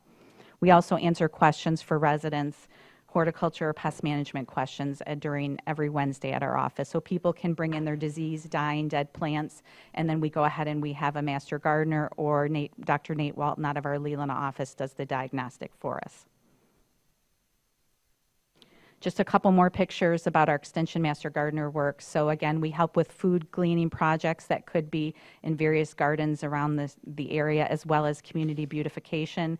The work that you see here is from Hall Park as well. And then there's a special little downtown Traverse City post that we pulled off. And I just wanted to mention Fern Spence. Thanks for helping with those every year. She's in the bottom right corner as one of our volunteers. So thank you so much. My No pleasure. autographs, please. Yes. Again, it's just a nice partnership with downtown development, so we utilize our volunteers and leverage those as the labor needed to plant those every year, and then the downtown provides the funding for the planters, and then they do the watering. So again, it's just a really nice partnership that benefits both the municipalities for sure. AgriAbility is a new grant-funded project that I know you haven't heard me talk much about. AgriAbility is a program that we have where we have a staff person that links resources to growers that are experiencing difficulties allowing them to farm in place. So let's say, for example, a particular grower no longer can potentially maybe lift his arms over his head for whatever reason. We can provide grants and we can provide custom designed equipment through those grants to be able to allow them to continue to farm in place. So again, these are individuals that want to remain in that business. They want to remain and do the thing that they love most, but how do we provide that accommodation? So again, just continue to allow them to continue to farm in grace and with dignity as well. So that's a new program. Sam Wolf is housed in our Benzie office, and she is a great asset for this, has been at numerous trade fairs in the area really promoting the work that she does and meets one-on-one with individuals that need this level of support. And I know you've heard me talk about Farm Stress before, but Farm Stress, again, is just our linkage of providing, supportive mental health support for growers that are experiencing crisis. Again, just as a reminder, the growing community as a labor group has the highest level of suicide of any labor group that there is. So again, just providing that support. As a very proud individual in farming, they often are the least ones to reach out for help.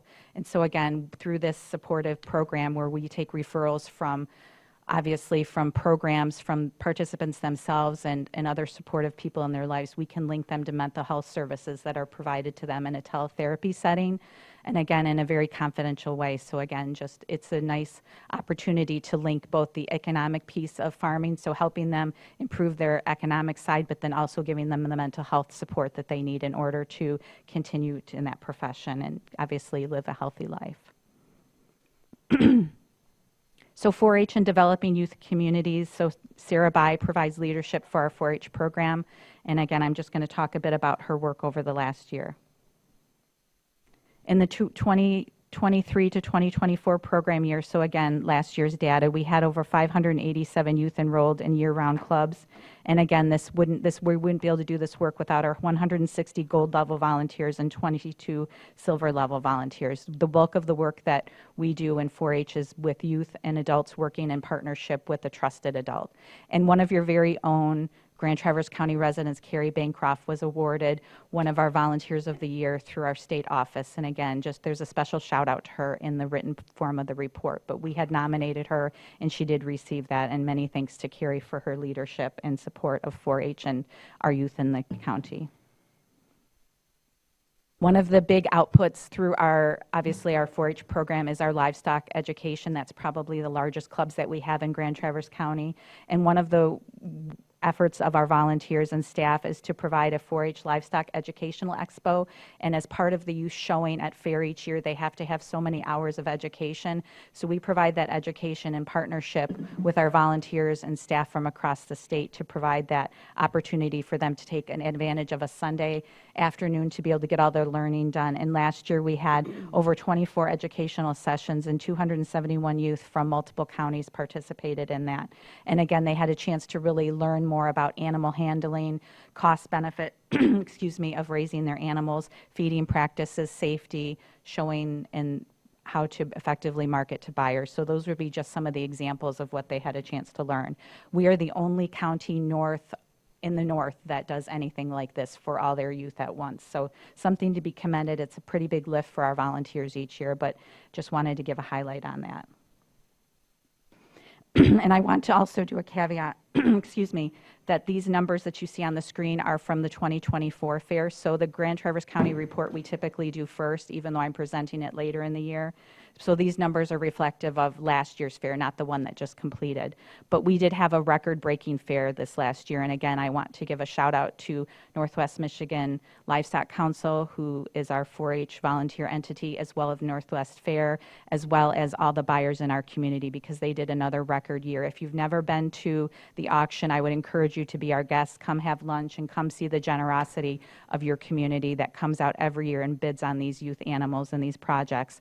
Again, this is a way for you to learn some entrepreneurial skills. Many of you are business owners, so it's again a chance for them to raise an animal from scratch to be able to take that to market. So they need to learn marketing skills. They need to learn how to effectively care for that animal. They need to learn how to create a cost-benefit analysis so that they can make money on this project. And many of the area youth, through their proceeds, reinvest that money back into their future. It could be potentially college. It could be a car for them to get to their first job, or some sort of trade school. So again, this is a way for these area youth to kind of improve themselves and gain some valuable entrepreneurship skills too. So we'll segue to some of the work that we do keeping people healthy and ensuring safe food. And I want to thank Sarah for being here today as one of our nutrition staff here. So our SNAP-Ed program, we provide nutrition education last year for individuals that are limited resource. And with that, we would teach them how to eat healthy while on a budget, and then also to how to access food if needed. So again, this work really represents what Jane Rappin and Michelle Smith did last year. You can see a variety of the programs that they did here through some of the images, but some of the work that we did is we did some nutrition education for a life skills program, again, teaching those area youth how to cook for themselves while on a budget and doing that safely. So again, thinking that at some point in time, those area youth will be living on their own, so that they now know how to cook for themselves, to not be reliant on takeout food and things that are less healthy. You can also see some education that we did also at the Botanic Gardens. That's a great partnership that we've enjoyed with the folks over there. So we provide nutrition education on utilizing locally grown foods as well. Also through Munson with the RX, the Prescription for Health program, individuals that need some additional support focusing on healthy eating, they will get vouchers to purchase locally grown fruits and vegetables at the farm market.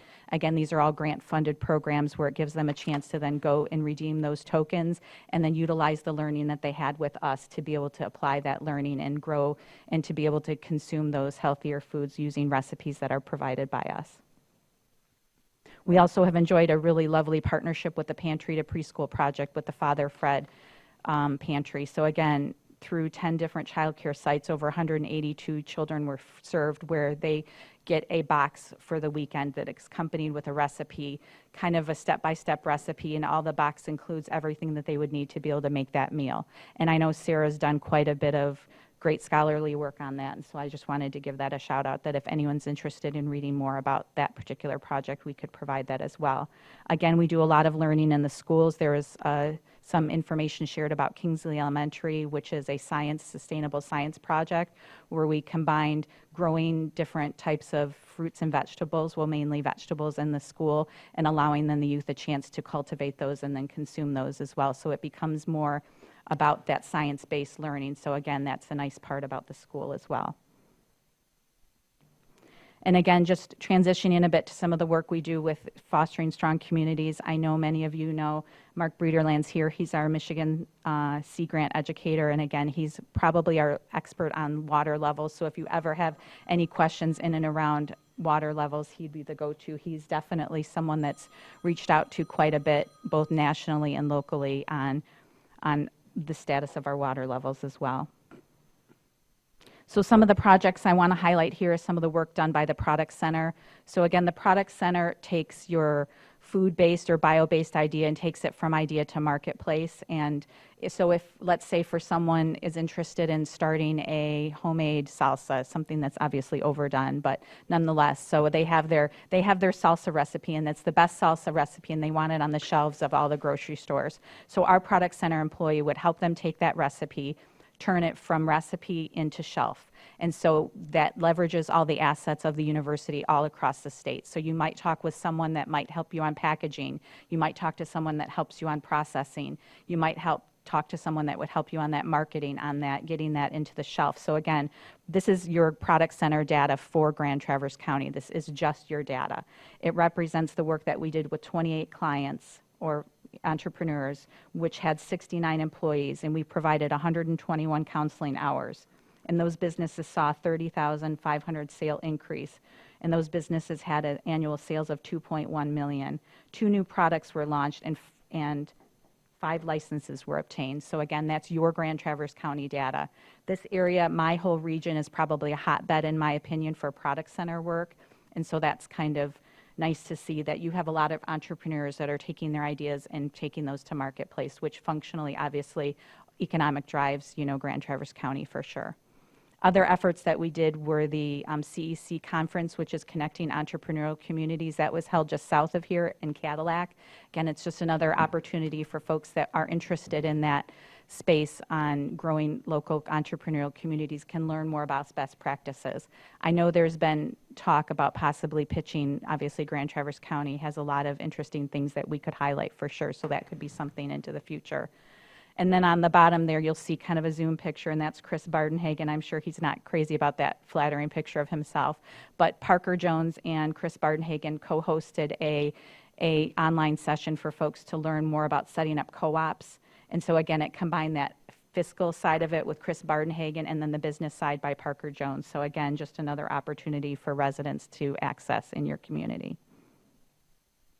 Something that was kind of a project of mine that I'm really excited to talk about, and then maybe give a spoiler for 2026, is last year we hosted an agritourism summit, and this was directly a response from the community asking us to try to be maybe a peacemaker or try to kind of simmer down the conversation on the Old Mission Peninsula between, the planning and zoning and the vineyards. So again, this kind of came from Trevor Tkach and others that kind of reached out to me and said, hey, what can you do? And so from that synergy, I gathered a great team of MSU staff and external folks, and we planned an agritourism summit. And the goal of that was to link planning and zoning folks, municipalities with entrepreneurs to say, how do we try to find a space where everyone can be profitable, meaning from a standpoint of following the guidelines from planning and zoning, but then also give these agriculture operators a chance to become more profitable. Because research is showing us that traditionally just growing your crops, putting it out for sale is not enough anymore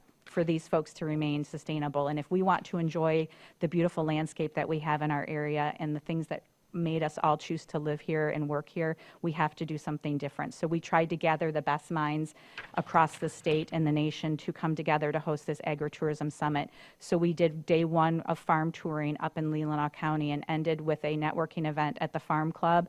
And then day two was educational sessions over at the Haggerty Center. And I know Commissioner Seifert was present for both of those days, and we appreciated him coming. We're going to be doing this every other year with 2026 featuring farms up in Antrim County, and then we're going to have our networking event over at the Flint Fields at the horse shows. Traverse City Horse Shows is going to host us for our networking event. They're going to do a jumper event for us, and then we're going to have like a mini trade show there, and I will send you all a personal invitation. And then a learning opportunity would take place then day two over at the Grand Traverse Resort and Spa. Again, with that same mentality of bringing all those tools together so that folks can have all the tools in their toolbox if they're saying they're interested in becoming an agritourism operator, and the municipalities getting the information that they need to make those better decisions as well. So that's in 2026, but I will make sure you all get invited to that networking event. And then last but not least, I just wanted to highlight some of the work that Mark does, and Mark is again here, and Mark, thanks for joining us today, focusing a bit on Sea Grant. So again, just Mark does quite a bit of work working with marinas and local municipalities on water levels, and obviously quality marine projects so that we can make sure that we're protecting our environment. And again, he was a speaker last week at the annual Freshwater Summit, and he focused on water levels. So again, thanks, Mark, for all your efforts. We also continue to work with municipalities, and I know many of you participated in New Commissioner School. That's something that happened last year as well, and a thank you for your participation in that. It's a great way for our local units of government to kind of have the knowledge that they need in order, as you are newly elected officials, to be able to make those decisions. There were a couple of other projects I wanted to highlight as well that Mary Riley did out of our Manistee office. She also focused and did some classes for Inland Township and the planning and commission and zoning roles, as well as cultivating local farm economies for Peninsula Township. And again, I always just want to say a special thank you as I conclude my report that without our partnership, we wouldn't be able to do this work on behalf of you every day in Grand Traverse County. And again, I'm always here for questions should you have any. And thanks for my patience with my technology earlier. It's not a problem. Thank you. Any questions for the director? Fantastic report. So the agritourism thing, if you didn't go, you should absolutely go. I learned almost amounts of things. Look forward to it. Interesting. Just a Commissioner Spence? comment about the MSU Dairy in East Lansing on the campus of Michigan State. It's always fun to go there and see the new products that you brought up in your presentation. And when you see them from Northern Michigan, it's an added bonus. So what Commissioner Spence is referring to at the dairy store, they have like a little section of things that were made in Michigan. So if you go there and just happen to get some ice cream, you can also walk away with some obviously made in Michigan products. So they tend to feature a lot of those products that are made through the product center that you can do that as well. There's also a Making It in Michigan conference that we host each year. Again, that's another opportunity to go and find of the breadth and scope of all the different products that we've helped to do through the product center as well, but thank you. But so if ice cream isn't enough of a draw, you could go ahead and, it's good ice cream. Any more questions, comments, concerns? Ice cream would be a nice addition to the presentation. Maybe next year, maybe next year. Cheese. Also, there you go. That sounded good. Thank you again. All right, thank you very much. All right, so we're going to move on to items drawn from the consent calendar, I believe. Commissioner Nelson, it's your show. I think it's all me. It is. Thank you. B19, Boards, Committee, and Appointment Recommendations. I'm going to ask at the end of my comments to divide the question between all of the other appointments and then just the out-of-county appointment for the Northwest Regional Airport Authority.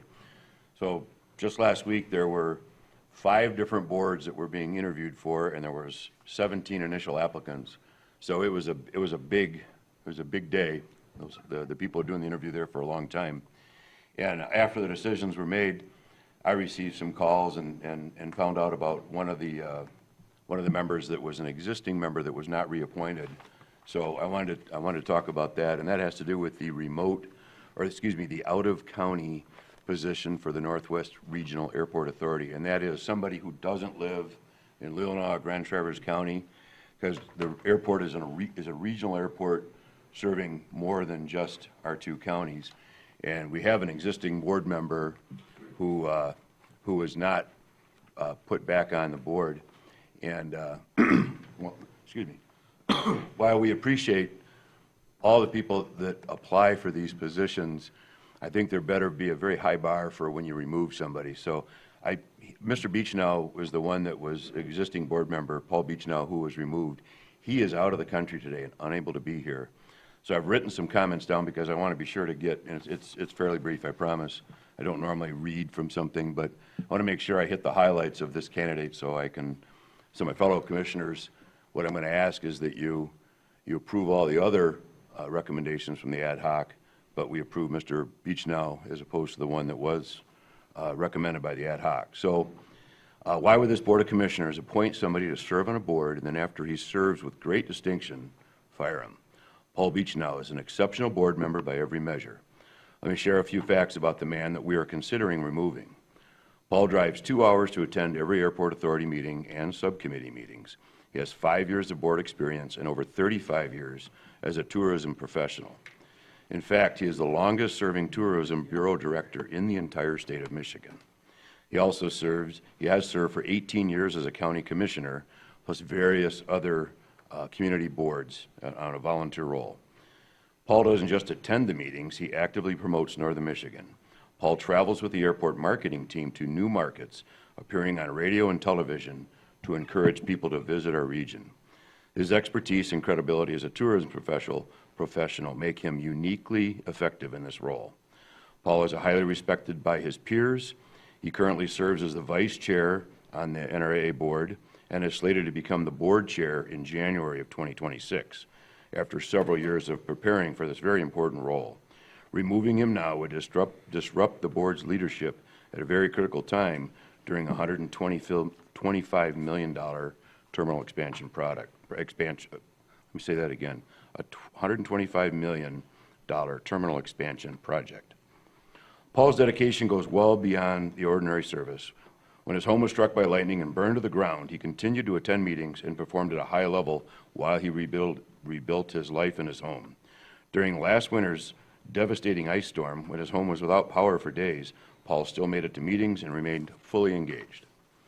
I have no animosity toward the individual the ad hoc committee has proposed to replace Paul, but that vote was not unanimous, and I can't help but believe that if all members truly understand how effectively Paul has served and how important he is to the board, they would have voted differently.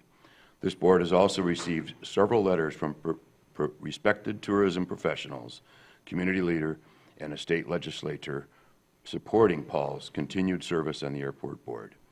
I'm going to respectfully ask my fellow commissioners to consider why we would dismiss a citizen volunteer who is uniquely qualified, highly respected, deeply experienced in the industry, and currently serving with great dedication.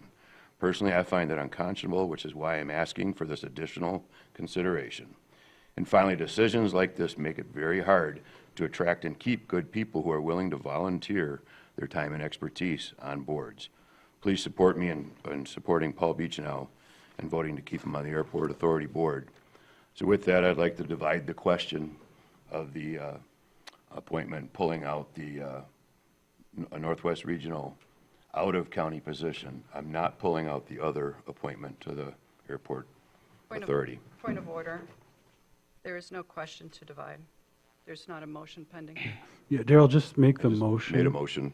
There you go. It's not dividing the question. You're going to make the Well, motion to well, separate the you others can't from divide a that one. question when there's no motion on the floor. So just make a motion to approve everyone except for the airport All seat. right, thank you. I thought I was doing that correctly, so I'm going to make a motion Team effort, bud. to approve all of the recommended appointments with the exception of the remote out-of-county position for the Northwest Regional Airport Authority. Does that work? Yeah, second. Works for me. Okay. Okay, we have a motion by Commissioner Nelson to approve all the ad hoc recommendations except for the NRAA or the Airport Authority out-of-county representative. It was seconded by Commissioner Henschel. Discussions at this time? Let's roll call vote it. Bonnie, if you Yep. please. Oh, my apologies, Commissioner Morris. I didn't see your hand there. Yeah, I had my hand up. You know, I deeply appreciate the people who volunteer their time to be on ad hoc committees, and it's not easy. You've got a lot of people to talk to, and you have to sometimes weed through people who interview well and people who perform well, and sometimes they're not one and the same.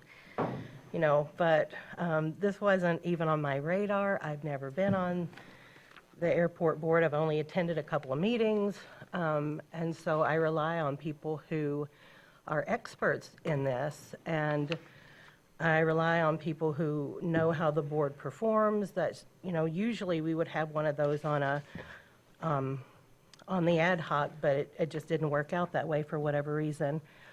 That being said, I immediately started getting calls about this. I have constituents who are involved in this, community leaders, vendors at the airport, and the airport director himself is my constituent.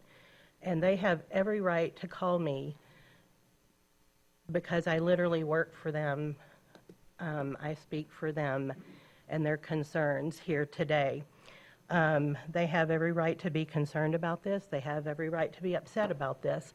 And they have every right to do so without being criticized by people for bringing these concerns forth. So,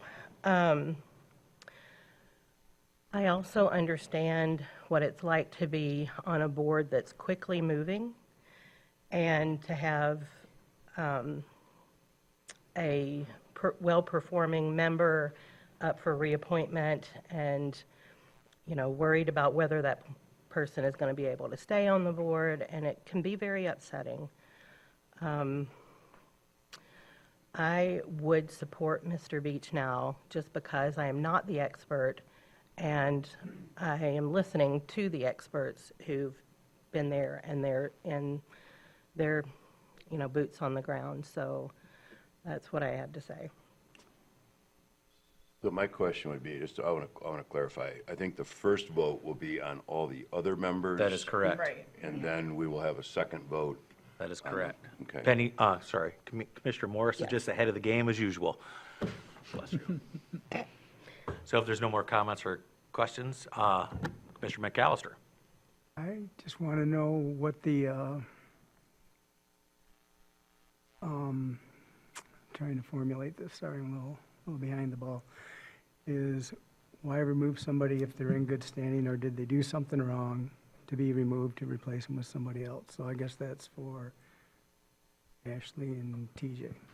Well, Right. I think that would be better served, not to dismiss your question, is let's have a vote on this right now, and then when we'll talk about Mr. I always say We're voting Beauchamp, on but that's everybody not else right correct. now, except for that seat. That was you Beach wanted? now. Beach now. That's the motion on the floor. Let's take it. All right, so if there's no more comments, questions, or concerns, could we do a roll call vote on that, please? Hear the motion again, please. Everyone except the airport, Yeah. the out-of-county Out of airport. county. All the other appointments. Okay. Flynn? Yes. Andrews? Yes. Walter? Yes. Spence? Yes. Nelson? Yes. Morris? Yes. McAllister? Yes. Henschel? Yes. Seifert? Yes. Commissioner Nelson. I'd like to make a motion that this board approve the reappointment of Paul Beechenow to the Northwest Regional Airport Authority for the out-of-county position for reasons stated. I support. All right, so we have a motion by Commissioner Nelson, supported by Commissioner Morris to reappoint. One more time, Daryl's name. Paul Beechenow. Paul Beach now to be the out-of-county representative of the Northwest Regional Airport Authority. All right, folks, let's have that discussion. Who would like to go first? Commissioner Henschel. Me. Oh, I'm sorry, Commissioner McAllister, I'm sorry. My apologies. I'm in the first chair over here, and we're going around. That's right. First chair, Let's hit 'em Commissioner all, hit 'em all. McAllister. He's in a different zip code. So my question is what it was. I just want to know why remove somebody for whatever reason to put somebody else in. Well, we do that quite a bit when we're feeling like, we have a lot. And I'm just going to back up and say, I was so happy we had so many qualified and overqualified people for so many boards. We haven't really had that. And it was really great to see the interest in that board in particular. And everybody we interviewed was qualified. And all we have, I too don't serve on this particular board, and all I have in front of me really is their application, their resume, if they submit one, and the interview we have with them, right? Nobody reached out from the airport director, the airport board, any members of the community to say, we recommend reappointing this person or that person to this board. Sometimes we do hear from boards to say, we really are happy and we would recommend reappointing this person. In this case, we didn't hear from anybody for any of the boards, which, is fine too. So that's all I would say is that the person that we recommended was incredibly qualified, amazing interview, has so much to offer the board from his own life experiences and unique perspective, and especially his background in mediation. And I thought that would be a valuable addition to a board that is receiving more and more public, criticism and just public interest. And I looked at that and thought it was very, very valuable. I'm going to let Commissioner Andrews respond because she was also on the ad hoc committee, and then I will probably say my piece, and then we'll continue on with questions, if that's all right with the board. Sounds good. Okay, Commissioner Andrews? Yeah, thank you. I note we just 2 minutes ago passed a motion that replaced 2 incumbents with new people on both the airport and parks boards, and nobody raised an eyebrow about that. It seems this is somehow different, and I'm not clear. So to Commissioner Walters' point, we had for the out of county, right? We had 2 applicants. One presented a comprehensive resume. It's got over 50 years of experience in aviation, in leadership, statewide, nationally, and locally, and presented very, very well. And then and Mr. I'm going to get it right, Beechna, applied and also did a nice job, but we had the information in front of us. I do not see these decisions as a firing. I think that's frankly inflammatory language. I think we are asked every time we make these decisions, just like this board has done in controversial appointments to boards in the past, when there was a feeling on the commission that makes these appointments, that the oversight that the person they are appointing to that position would benefit the organization. That's what we do. We appoint people who we think in the best information we have available to us, and it was the decision of the ad hoc committee that Mr. Bomer would be a good addition to that board and would fit in, bring some perspective that's not there, and that seemed beneficial to that organization. It's as simple as that. Okay. So I was the lone no vote on this, how this went. And if I was to go by resume and interview alone, I would have sided with my fellow ad hoc members. That's just the reality of it is. And I can appreciate everybody sending me a letter. None of them were from Grand Traverse County. I don't answer them. And quite frankly, I don't care. This board determines who we put on these boards to represent the people in this county, what's best for this county. What's best for Charlevoix or Petoskey or Gaylord, I don't care. What's best for them is that we do what's best for us. And it's like, I have never been a big fan of and so we're going to shift gears a little bit. I've never been a big fan of the ad hoc process just for this reason right here.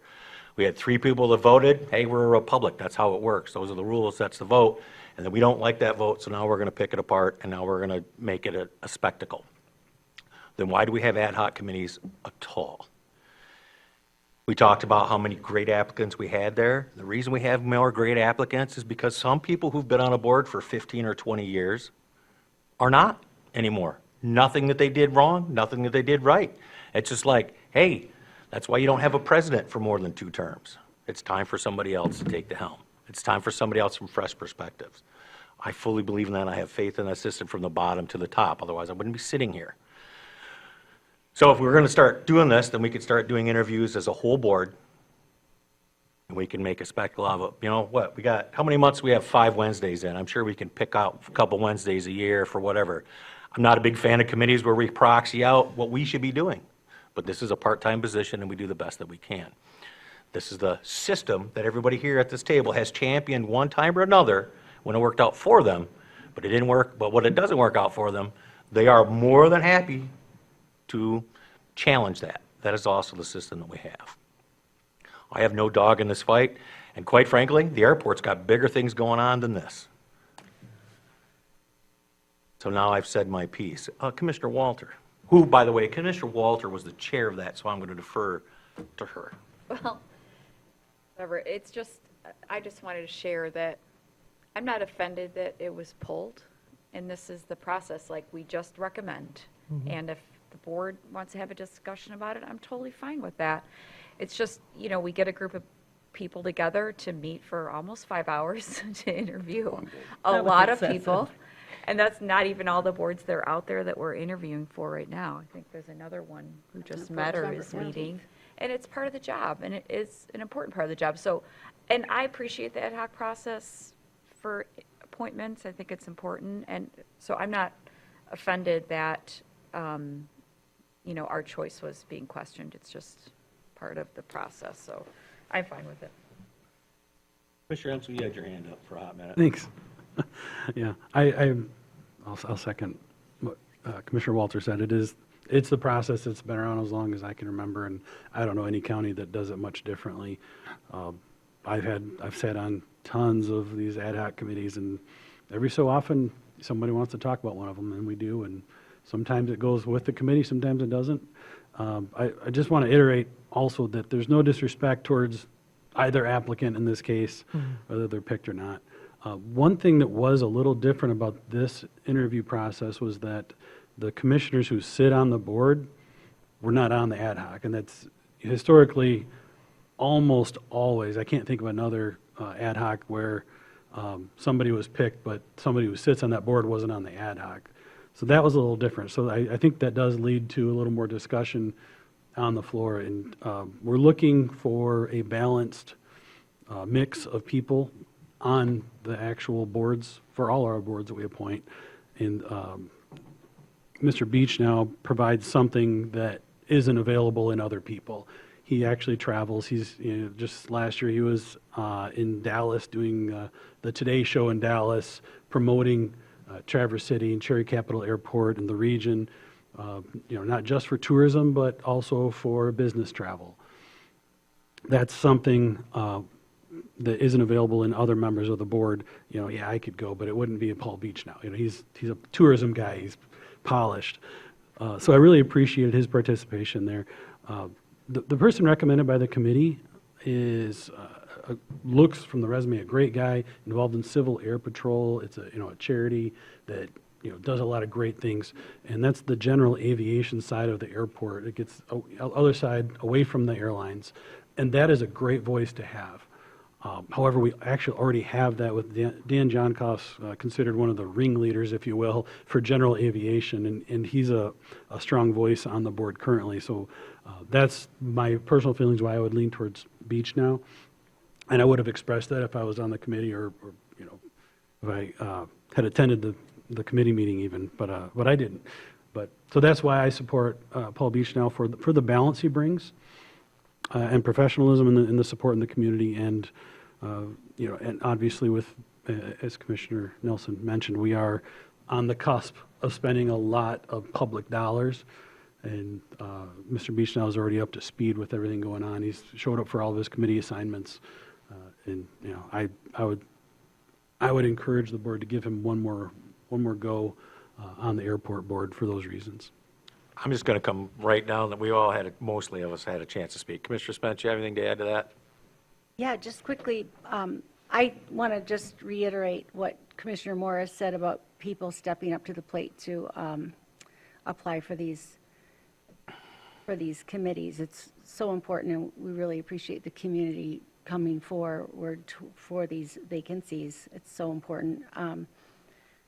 But going back to what we're talking about right now, snap judgment. I love to look at the resumes. I love to look at the people's applications who come through. And I wasn't part of this ad hoc committee, so I didn't interview these individuals. But based on like looking at their applications, we had 2 out of the 3. The guy that we're under consideration right now that we're trying to support, there was no resume. Like, I know nothing about this guy, like, except for what he put on his application. And to me, that just doesn't seem respectful. A resume would be helpful. The other 2 people that have applied for this who have stellar resumes, stellar qualifications, will make the drive. They have lots of professional experience. I'm sure they attend meetings because of the boards that they've served on for multiple years. They clearly show that they're community leaders. And one guy's a Coast Guard veteran. So I think that it speaks highly for the other 2 applicants who you've recommended. I like to see a resume. I like to see that somebody respects us enough to share their qualifications. And I think that's really important to state. Come down, I'll come back to you, Ashley. I'm Commissioner Walter. Commissioner Flynn, you got anything?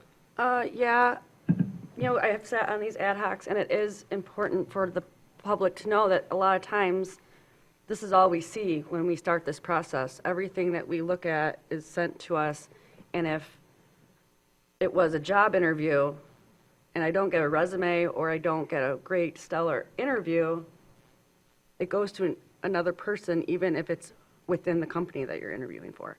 That being said, I'm not against either, for or against either candidate, but I do trust the process, and I trust my colleagues when they're doing this position, and I hope we all respect each other's opinion when we are on these ad hocs. One thing I'd like to point out, both of these gentlemen showed up in person, which is huge. I'm a big believer. I'm like, well, if you really want the job, you'll show up in person, and so they both get kudos for that. So Or show up at all. I'm going to let Commissioner Nelson finish up. We're going to vote on this. Oh, I'm sorry. I had something. Do you want something? You want to go ahead, or you haven't spoken yet? Okay. So first thing I had written down that Commissioner Walters said that the committee wasn't contacted. I did contact Commissioner Seifert. I didn't want to contact all members of the board for worried about violating, because that would have been a majority if I contacted 2. So I did make that contact. I did ask to be on this board to help with for this position, and I wasn't put on there. And this is no disrespect at all intended for my fellow commissioners who are on this board, but this is the process, is that there's a recommendation from an ad hoc, and then the full board makes the decision. So I'm asking this full board, with all the information they have in front of them, to make this decision. It's an important decision. You're removing the incoming chair of a very important committee. We're already replacing one board member with Rob Donnell, who's a good candidate for the board, but we've already, of a 7-member board, we're already replacing one. I don't want to replace our vice chair, the incoming chair. And the other thing I would say, and again, there's no disrespect at all for the other candidate, but the other candidate has interest inside the fences of the airport, and that's their sphere of concern. The other candidate has a statutorily required interest, because it's an out-of-county position, in the out-of-northern Michigan region. He's got a Rolodex. He can contact representatives, senators, and all the tourism professionals and everything. And he works with them on a daily basis and has for over 35 years. And the only reason I am bringing this up is because he's such a qualified individual, and I have the pleasure of working with him, that it would be a hit to a board that we're appointing for to remove this individual. So that's why I brought it up. I've never done this before, so I just want to, on what, if you believe me, that this is a very important issue. So, thank you. Commissioner Andrews. Yes, so I just wanted to respond first to a couple of comments. Commissioner Henschel correctly noted that there was not a member of the airport board.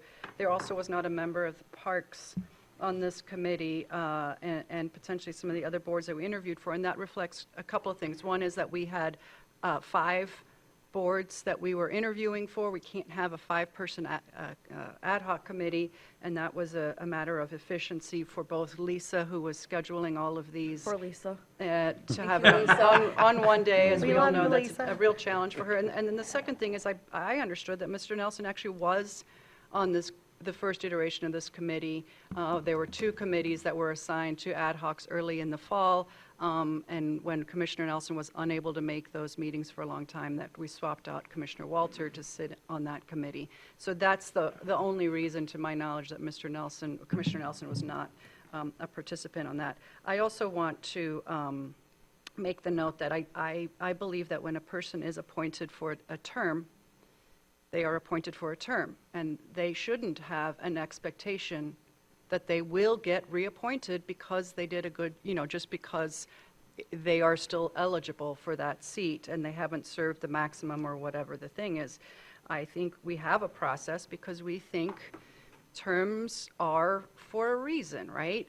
It's an opportunity to see if anyone else is interested in that seat. We do that for every single board, and if the default is if you're the incumbent and you're not sort of termed out or whatever the term limited or whatever, if there's a term limit on your board, that you're going to get it, I think we're going to not see applicants. We're going to see people not applying for these positions, and I think that's not in the best interest of the county going forward. And then the last thing I want to just say is that it does give me real pause when there's such strong resistance to changing the status quo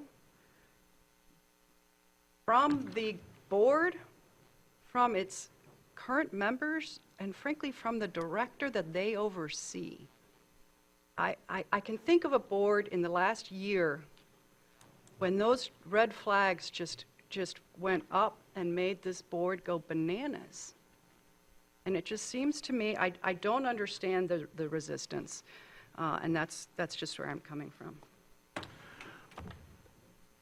Last comment, Commissioner Henschel. Thank you. I appreciate, I share a lot of Commissioner Andrews' sentiments on boards in general, and but we're not talking about an agency who is being investigated or has financial fiscal problems. We're talking about, in some statistics, the fastest growing airport in the United States of America. It is very well run, and it is an award-winning airport. Its staff are heavily involved and celebrated in their industry. So I think status quo is a good thing in this case. That's all I'll say. It's not the same as some of those other situations. All right, let's do a roll call vote. I think Commissioner Morris had something to say. Yes, Commissioner Morris. Okay, so if we're talking about resistance, all of the community leaders that we have heard from who were opposed to this change, why do you not see them here today? And all I'm going to say is they were discouraged from fighting this. And I'll leave it at that. Okay, roll Oh, call wait a vote, second. please. Can you repeat the motion? Yes, that's on the floor? please, Commissioner Nelson. The motion is to put Paul Beach now on the NRAA board for the remote position. And who seconded that? I apologize. That was Commissioner Henschel, I believe. Oh, Commissioner Morris. Ready? Andrews? No. Walter? Yes. Wait. Okay, sorry, yeah. This is to reappoint Yes. Paul Beach now. Yep. Okay. Walter? I already voted yes. She Yes. voted yes. Thank you. Spence? No. Nelson? Yes. Morris? Yes. McAllister? Yes. Henschel? Yes. Flynn? No. Seifert? Yes. Thank you, everyone. We want to take a break, or we want to move right along to B20? This is your call, Commissioner Nelson. I think this will be brief if we could go ahead, if my fellow commissioners are okay. We all on board for that? One more. All right, let's go right ahead. B20. No pressure, Donna, but, Donna Kinsey's here. My question was, as I was reading this is an important, we're having to do with the employee health care policy renewal for the county for the next year. And I read through it. This is an important issue to the employees, and also the county should understand, our citizens should understand it. But at first, as I was looking at it, I wondered if there was a certain labor contract that was kind of pinching us, that maybe if we were to spend the money just to make that contract right, if it made a difference. And I also understood that there was a leave rule. So I'm just going to I'm not questioning this. I'm not disputing it. I just thought it was good for clarification from our very capable HR director, who will do a much better job than me. Okay. Hi, I'm Donna Kinsey, and we all know I talk fast, so we'll get out of here soon. You know that. Yes, the reason why we chose to go with Priority Health is, I'm going to say there's two reasons. Most importantly is all the contracts kept it at, say, 2,000, 4,000 in them. So that's the main reason why we really can't change it unless we went out and got all LOUs, which I don't think we'd get signed off on. The second thing that we need to be aware of is we have Blue Cross and we have Priority Health. They're HMOs. And with Priority Health, which is wonderful, I'm going to use me as an example. I get poison ivy if it's in the next county. And so if I got poison ivy and I wanted to go see a dermatologist, if I had Blue Cross Blue Shield, I would have to go to my primary doctor first, pay that office visit, then I would get to go to the dermatologist and I'd have to pay that office visit. So that now I'm out, $300 for the visits because of the fact that we have a high deductible health plan. With Priority, they kind of waive that HMO. So I could just instantly make the phone call, set up an appointment with my dermatologist to get on steroids so that I could get over my poison ivy. That to me is huge. And I'm going to say there's probably a third reason. The new deductible is $2,500 and $5,000. And yes, both Priority has come back with their match on that with Blue Cross Blue Shield.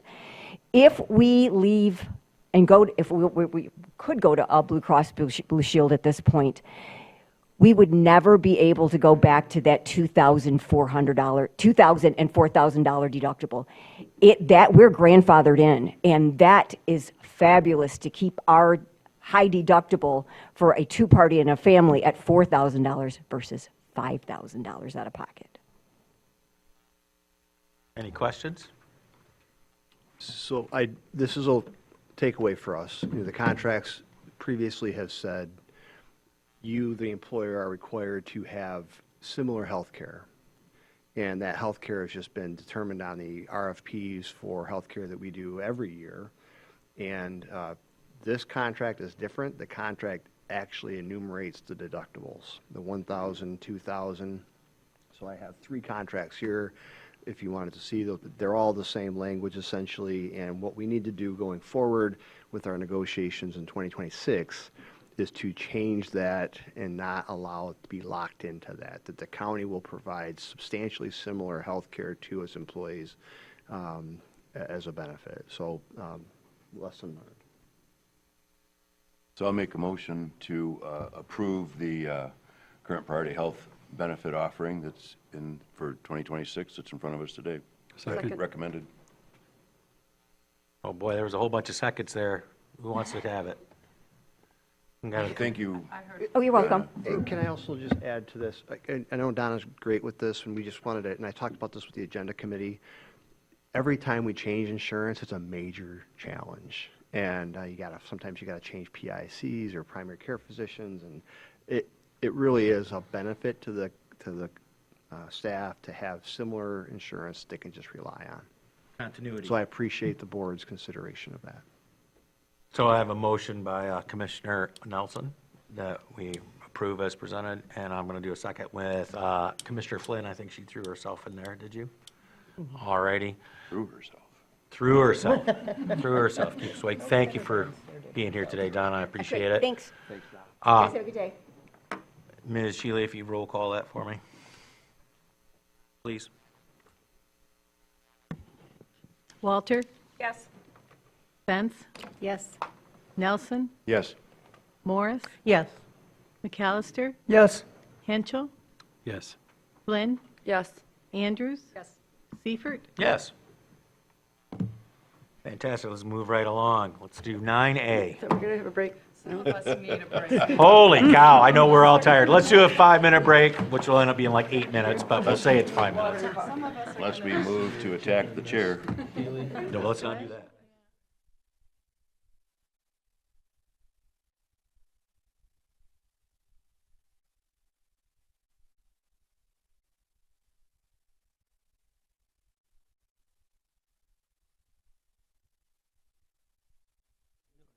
Going on, a woman out here. What do you got?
Kind of pain. Yeah. Wrong with a good smile.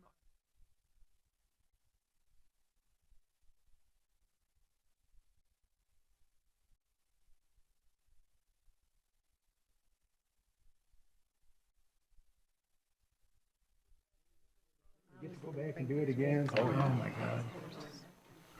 Got a lot of kids. Yeah. You can get these. Oh, really? Oh, that's cool. Hunting season, yeah. I just.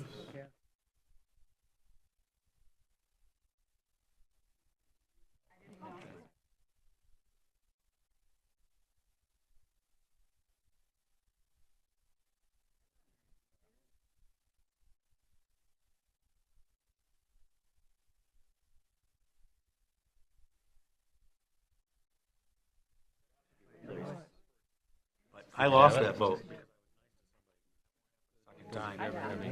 Nope. Are we all back? Let's get this show on the road. It's all right, so we're going to be 9A, the item Tompkins Building lease. That'd be Mr. Forsythe. It's your turn. Yes, thank you. I'd like to just reintroduce Jennifer Berkey and her staff, Kate Edwards, who's also here. They've worked really hard in developing this lease. All I did was coordinate this. And just, if you recall, back in July, the Board of Commissioners did approve a letter of intent that would allow MSUE to rent space at what was known as the Ida Tompkins TCAP building.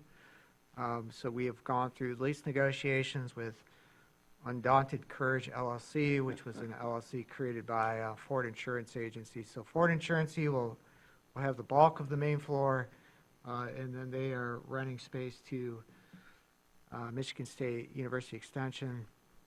We have provided in the packet a pretty detailed cost analysis. So with that, I'll turn it over to Jennifer. Well, thanks, Chris, and I think you understated some of your efforts. We've had a great committee working on this, and Chris, you definitely picked up a lion's share of the effort, and so thank you very much. So again, just here today to seek your approval for a lease for our facility. Obviously, just as a recap, you know, we are currently at 520 West Front. We need to be vacating that space at the end of December 31st of 2026. And so this was our attempt to find a space that would meet our needs. What I like best about this space, and not to reiterate the conversation from July, is we're leasing what we need. There is not enough office space for us here at any county facilities, so we're utilizing the space potentially across the street to lease office space, while we'd be able to be close enough in proximity to utilize the reservable spaces for our teaching.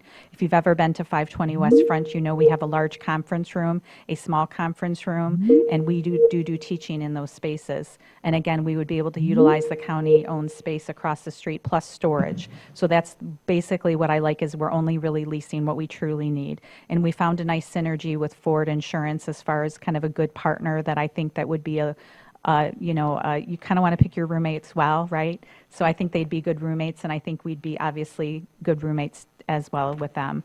And again, this is the lowest cost option that provides us with the space that we need as a office team. So again, we're just hoping that you would consider this. Again, I feel, just to not recap the process too much, but it was a very intensive process where we really left no stone unturned. I feel like as a committee, we all brought our different expertise. Obviously, Chris with his knowledge of leases and obviously his legal background plus being deputy administrator. Obviously, John Chase brought his facilities hat on it. Kate and I looked at it from the lens of what would work for our team. Plus, then we obviously brought in legal to review some of those details. And so, again, it was just a very synergistic process that I believe led to really the best possible outcome for the county. The nice thing about when we vacate 520 West Front Street, obviously there will be rent that will be paid by the city, and that rent cost is lower than the fixed costs over across the street, which again makes it so it's like the sooner we can move, the better it would be, to be honest, because it will be a functional, kind of net revenue or cost savings to the county, if you will. So again, just trying to come up with the best possible scenario for us that meets the needs of both the fiscal, stewardship for the county as county stewards of monies, as well as meeting the needs to allow us to continue to provide the quality service in the county. Thank you. Any questions for the director? Commissioner Henschel. Mr. Chairman, I move to approve the lease as presented and authorize the chairman to sign on behalf of Grand Traverse County. I'll support. All right, we have a motion by Commissioner Henschel, so approve as presented with support from Commissioner Spence. Commissioner Andrews, you had your hand up. Yeah, just a couple of questions regarding the taxes and fees that are separate items in the lease agreement. It's my understanding the county is generally tax exempt, so I'm curious about us paying taxes back to ourselves Yeah, or so- to and the city and everybody else. We did ask the legal opinion on that, and you're right, typically, we would not pay taxes, but because it's privately owned space, we would be responsible, and then the number that was developed, the estimate, came from numbers provided from county equalization and city assessing.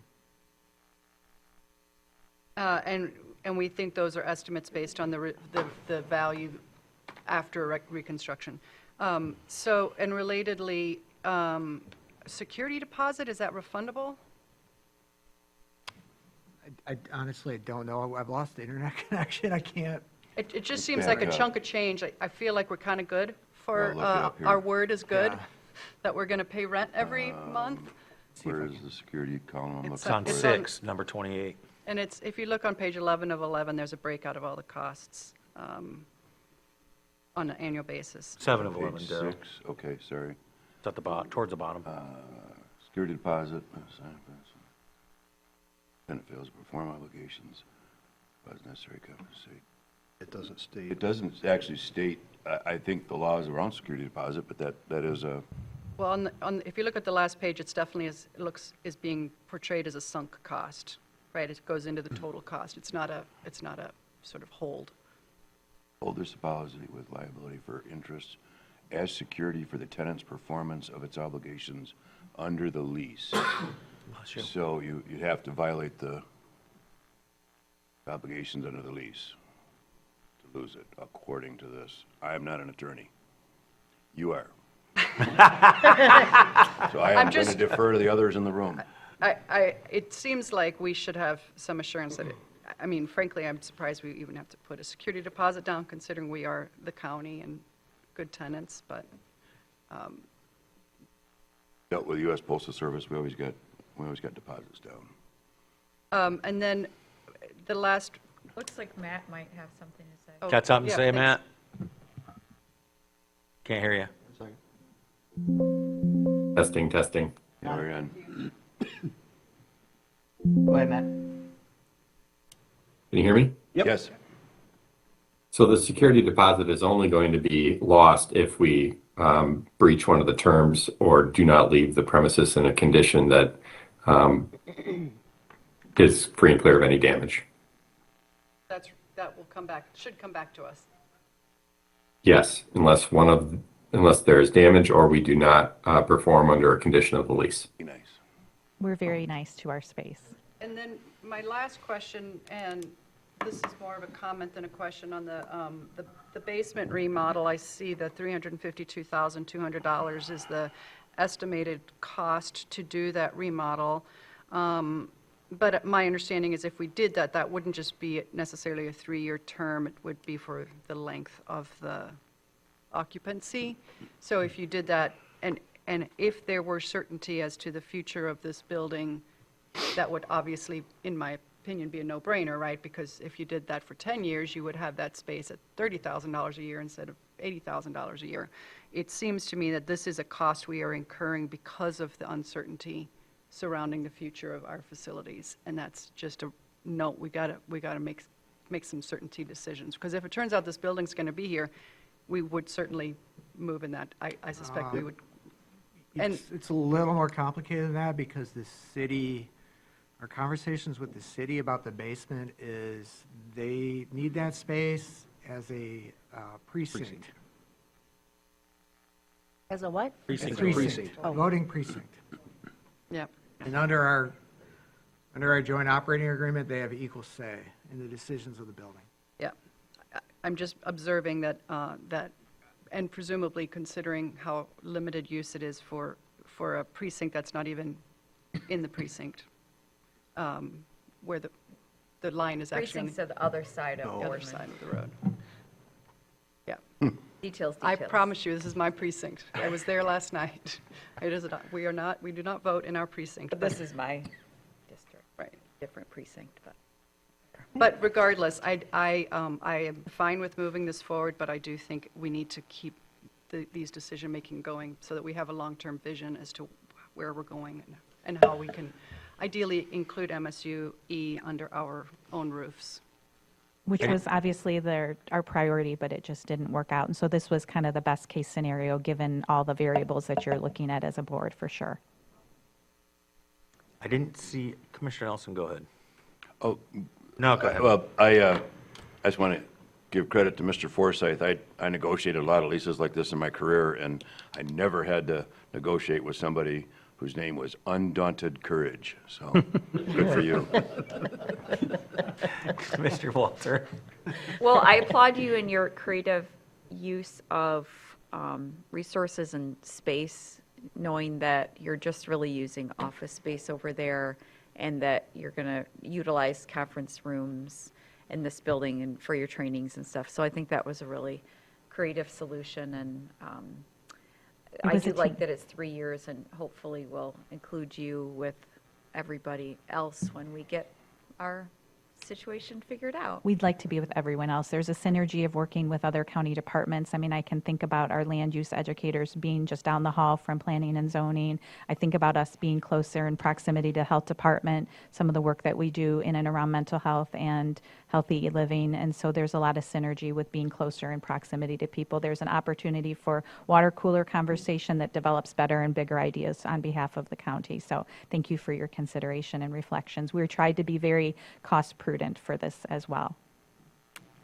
That's really well stated, because that's what I wanted to say. I like having MSU Extension closer to our county government like it is in Leelanau County.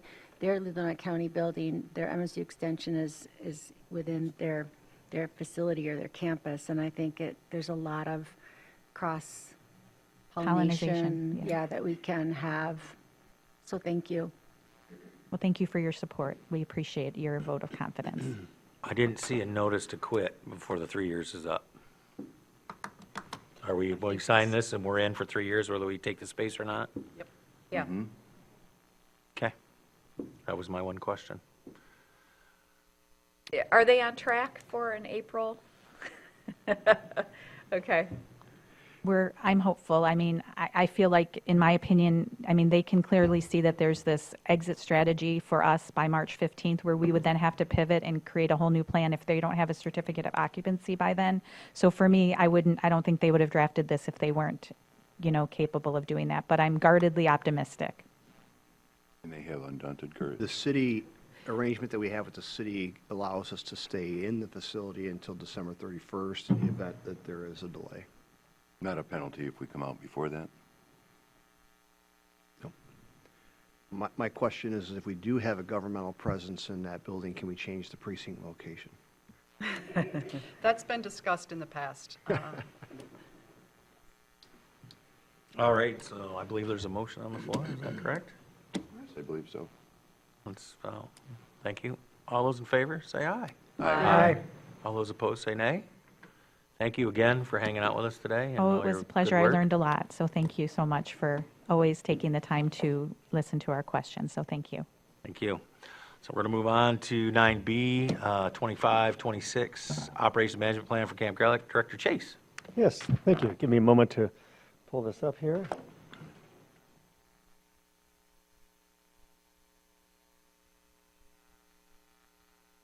All right, let's try again.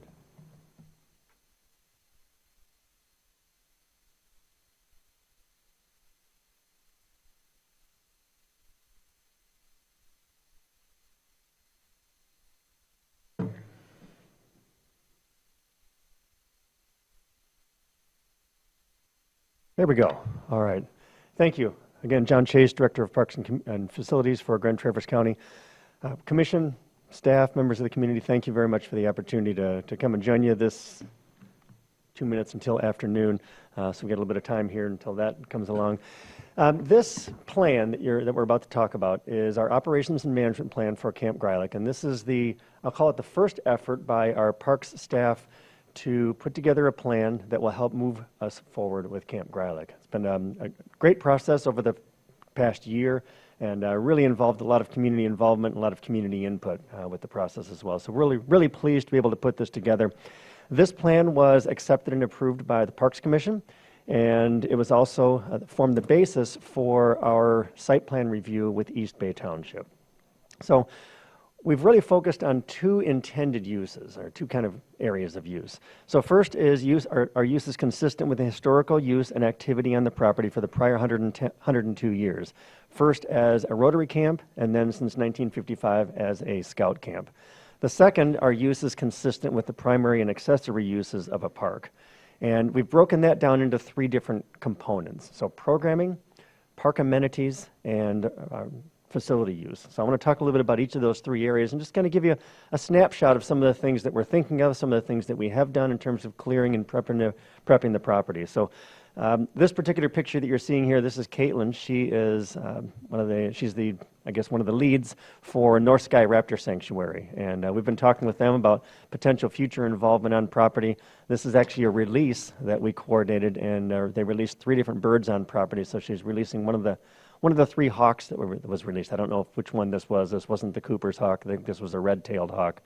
And it was pretty exciting, and this is the kind of thing that could happen on property in the future in terms of some of the programming. When we first started taking a look at this property, the programming area is one of the areas that personally lit me up because I have a background in that, and we see such a need in the community for the type of programming that we can make available here. And there's an awful, actually I'm one page ahead.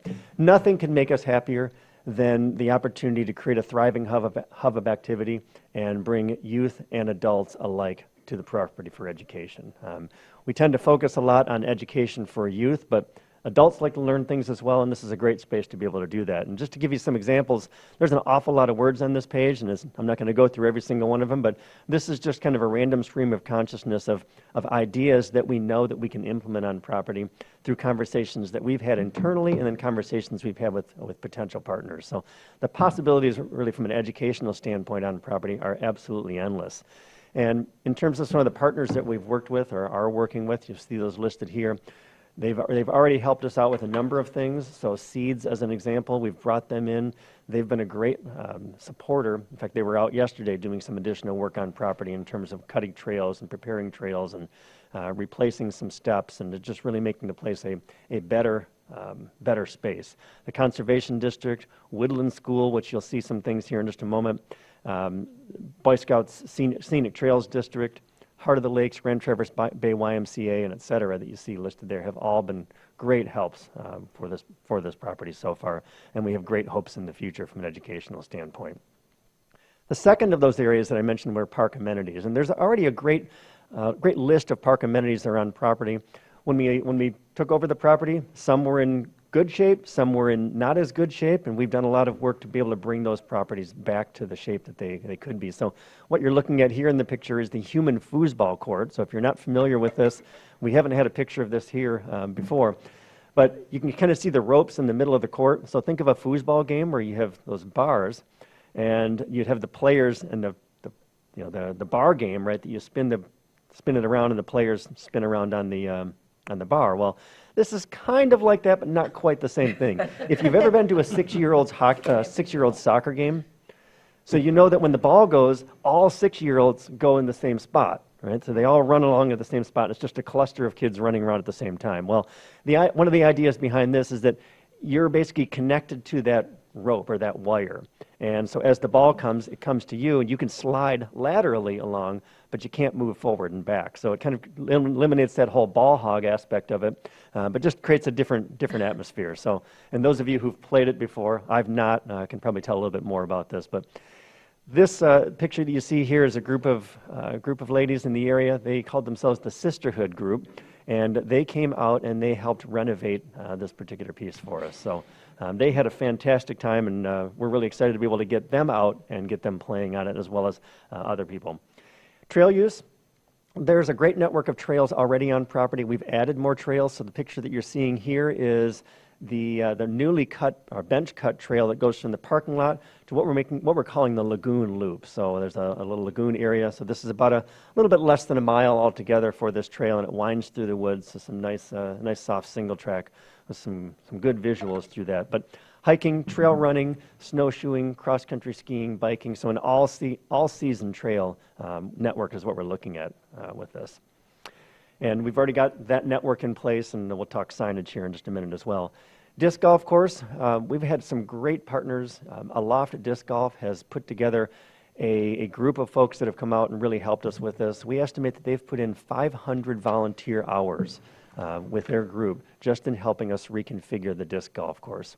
We've new signage on the disc golf course, new concrete tee pads on the disc golf course, just limbing up around the course and making it look nicer and play better. And we're excited to be able to offer this one. We get, 4 or 5 calls every day just calling to see if the disc golf course is open yet. So we're close. Not quite there yet, but we're really close on that one. Another amenity is the bouldering wall. So this is as you go down kind of the main drive, you'll actually see this bouldering wall. So we've been working through this, and we've been adding some additional fall protection on this. So when folks come out and use this, they'll have a great space to be able to play as well. Waterfront, we've I mentioned volunteers earlier. So Aloft Disc Golf has brought out folks and done volunteer work. We've also had a hardy group from the Scout alumni who've come out, and we're estimating that they've put in about 700 hours of volunteer time. So another great effort. And one of the things that group has helped us with is they've helped us remove a lot of infrastructure that was at the waterfront, stuff that was just kind of cluttering up the waterfront, stuff that was in the water and just creating some hazards. So they've taken a lot of that stuff out for us and done a nice job in addition to some other things. But the waterfront use would be swimming and fishing and just general enjoying the waterfront. So this is a picture from one of the mornings here as fall started to approach. This is this is myself and Steve Lagerquist completely nerding out over this amenity. We didn't even know this existed on property until we had been exploring for a while and kind of came across it. There's we call it a mini BMX track, but kind of a pump track. It was developed back in the 90s. Ranger Cliff, who was there, brought 800 pounds of clay in and worked this into a small BMX track. And so we've already had Grand Traverse County BMX, GTC BMX, that they operate over near the fairgrounds. They've come out and said, yeah, we've got some interest in helping you recover this. And it's essentially all in place. It just needs to be groomed. So this is another amenity that, again, we didn't even know about, but we've kind of tripped across, and we think what a great opportunity for people to be able to explore. We've got a lot of new things coming as well, so kind of a what's cooking. So the group that you see here, this is a group of students from Woodland School. And initially, we had some ideas. You see these here, Mud Kitchen and Fairy Garden. We had those ideas to be able to bring them to the property. And we're still interested in those, but Kara and the team brought 18 students from Woodland School out. And you may be able to see in the pictures, but they're all carrying a little notebook. And their assignment was when they went to this spot in the park, and basically your assignment is to envision what would you do with the park. And I can't think of a better way to create an amenity in the park than ask those who would be using that amenity. What would they like to do? How would they envision this? What would they see? How would they use it? And that's what they did. And they took notes, and they were all excited about it. And so their charge now is to go back over the winter and to put those plans together and then come back to our Parks Commission and propose those plans. And then we'll figure out how we can put those plans into place. So we're going to continue to work with them. But Mud Kitchen and Story Garden are two of the things that we are still considering, but we'll also consider that within the context of what they'd like to see and they'd like to do. A story walk, we've been working with Traverse Area District Library on this. So it's kind of as it sounds, right? There's different pages of a book.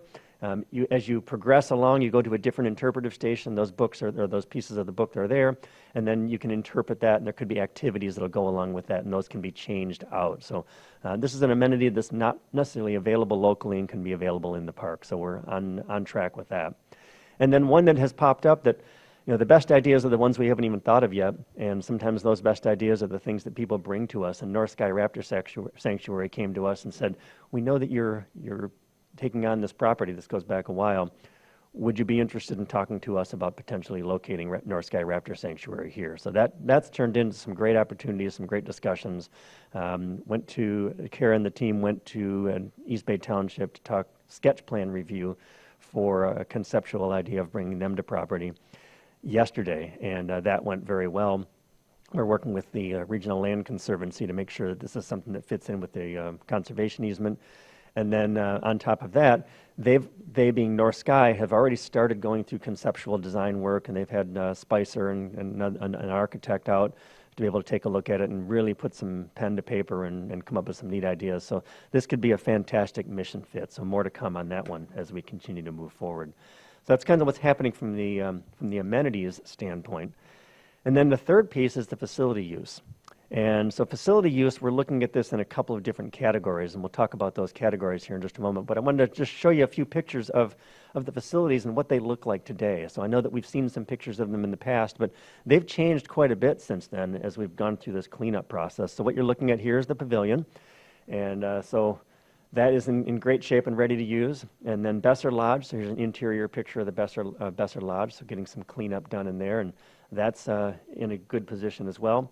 Our facilities team has been working diligently to get our cabins up and running, to change over the standing pilot gas ranges, for example, and making sure that the water softener system is working, and making sure that our septic system is working, and we've got good water in the places. So they've been doing a fantastic job with that, and we're pretty close to ready with the cabins as well.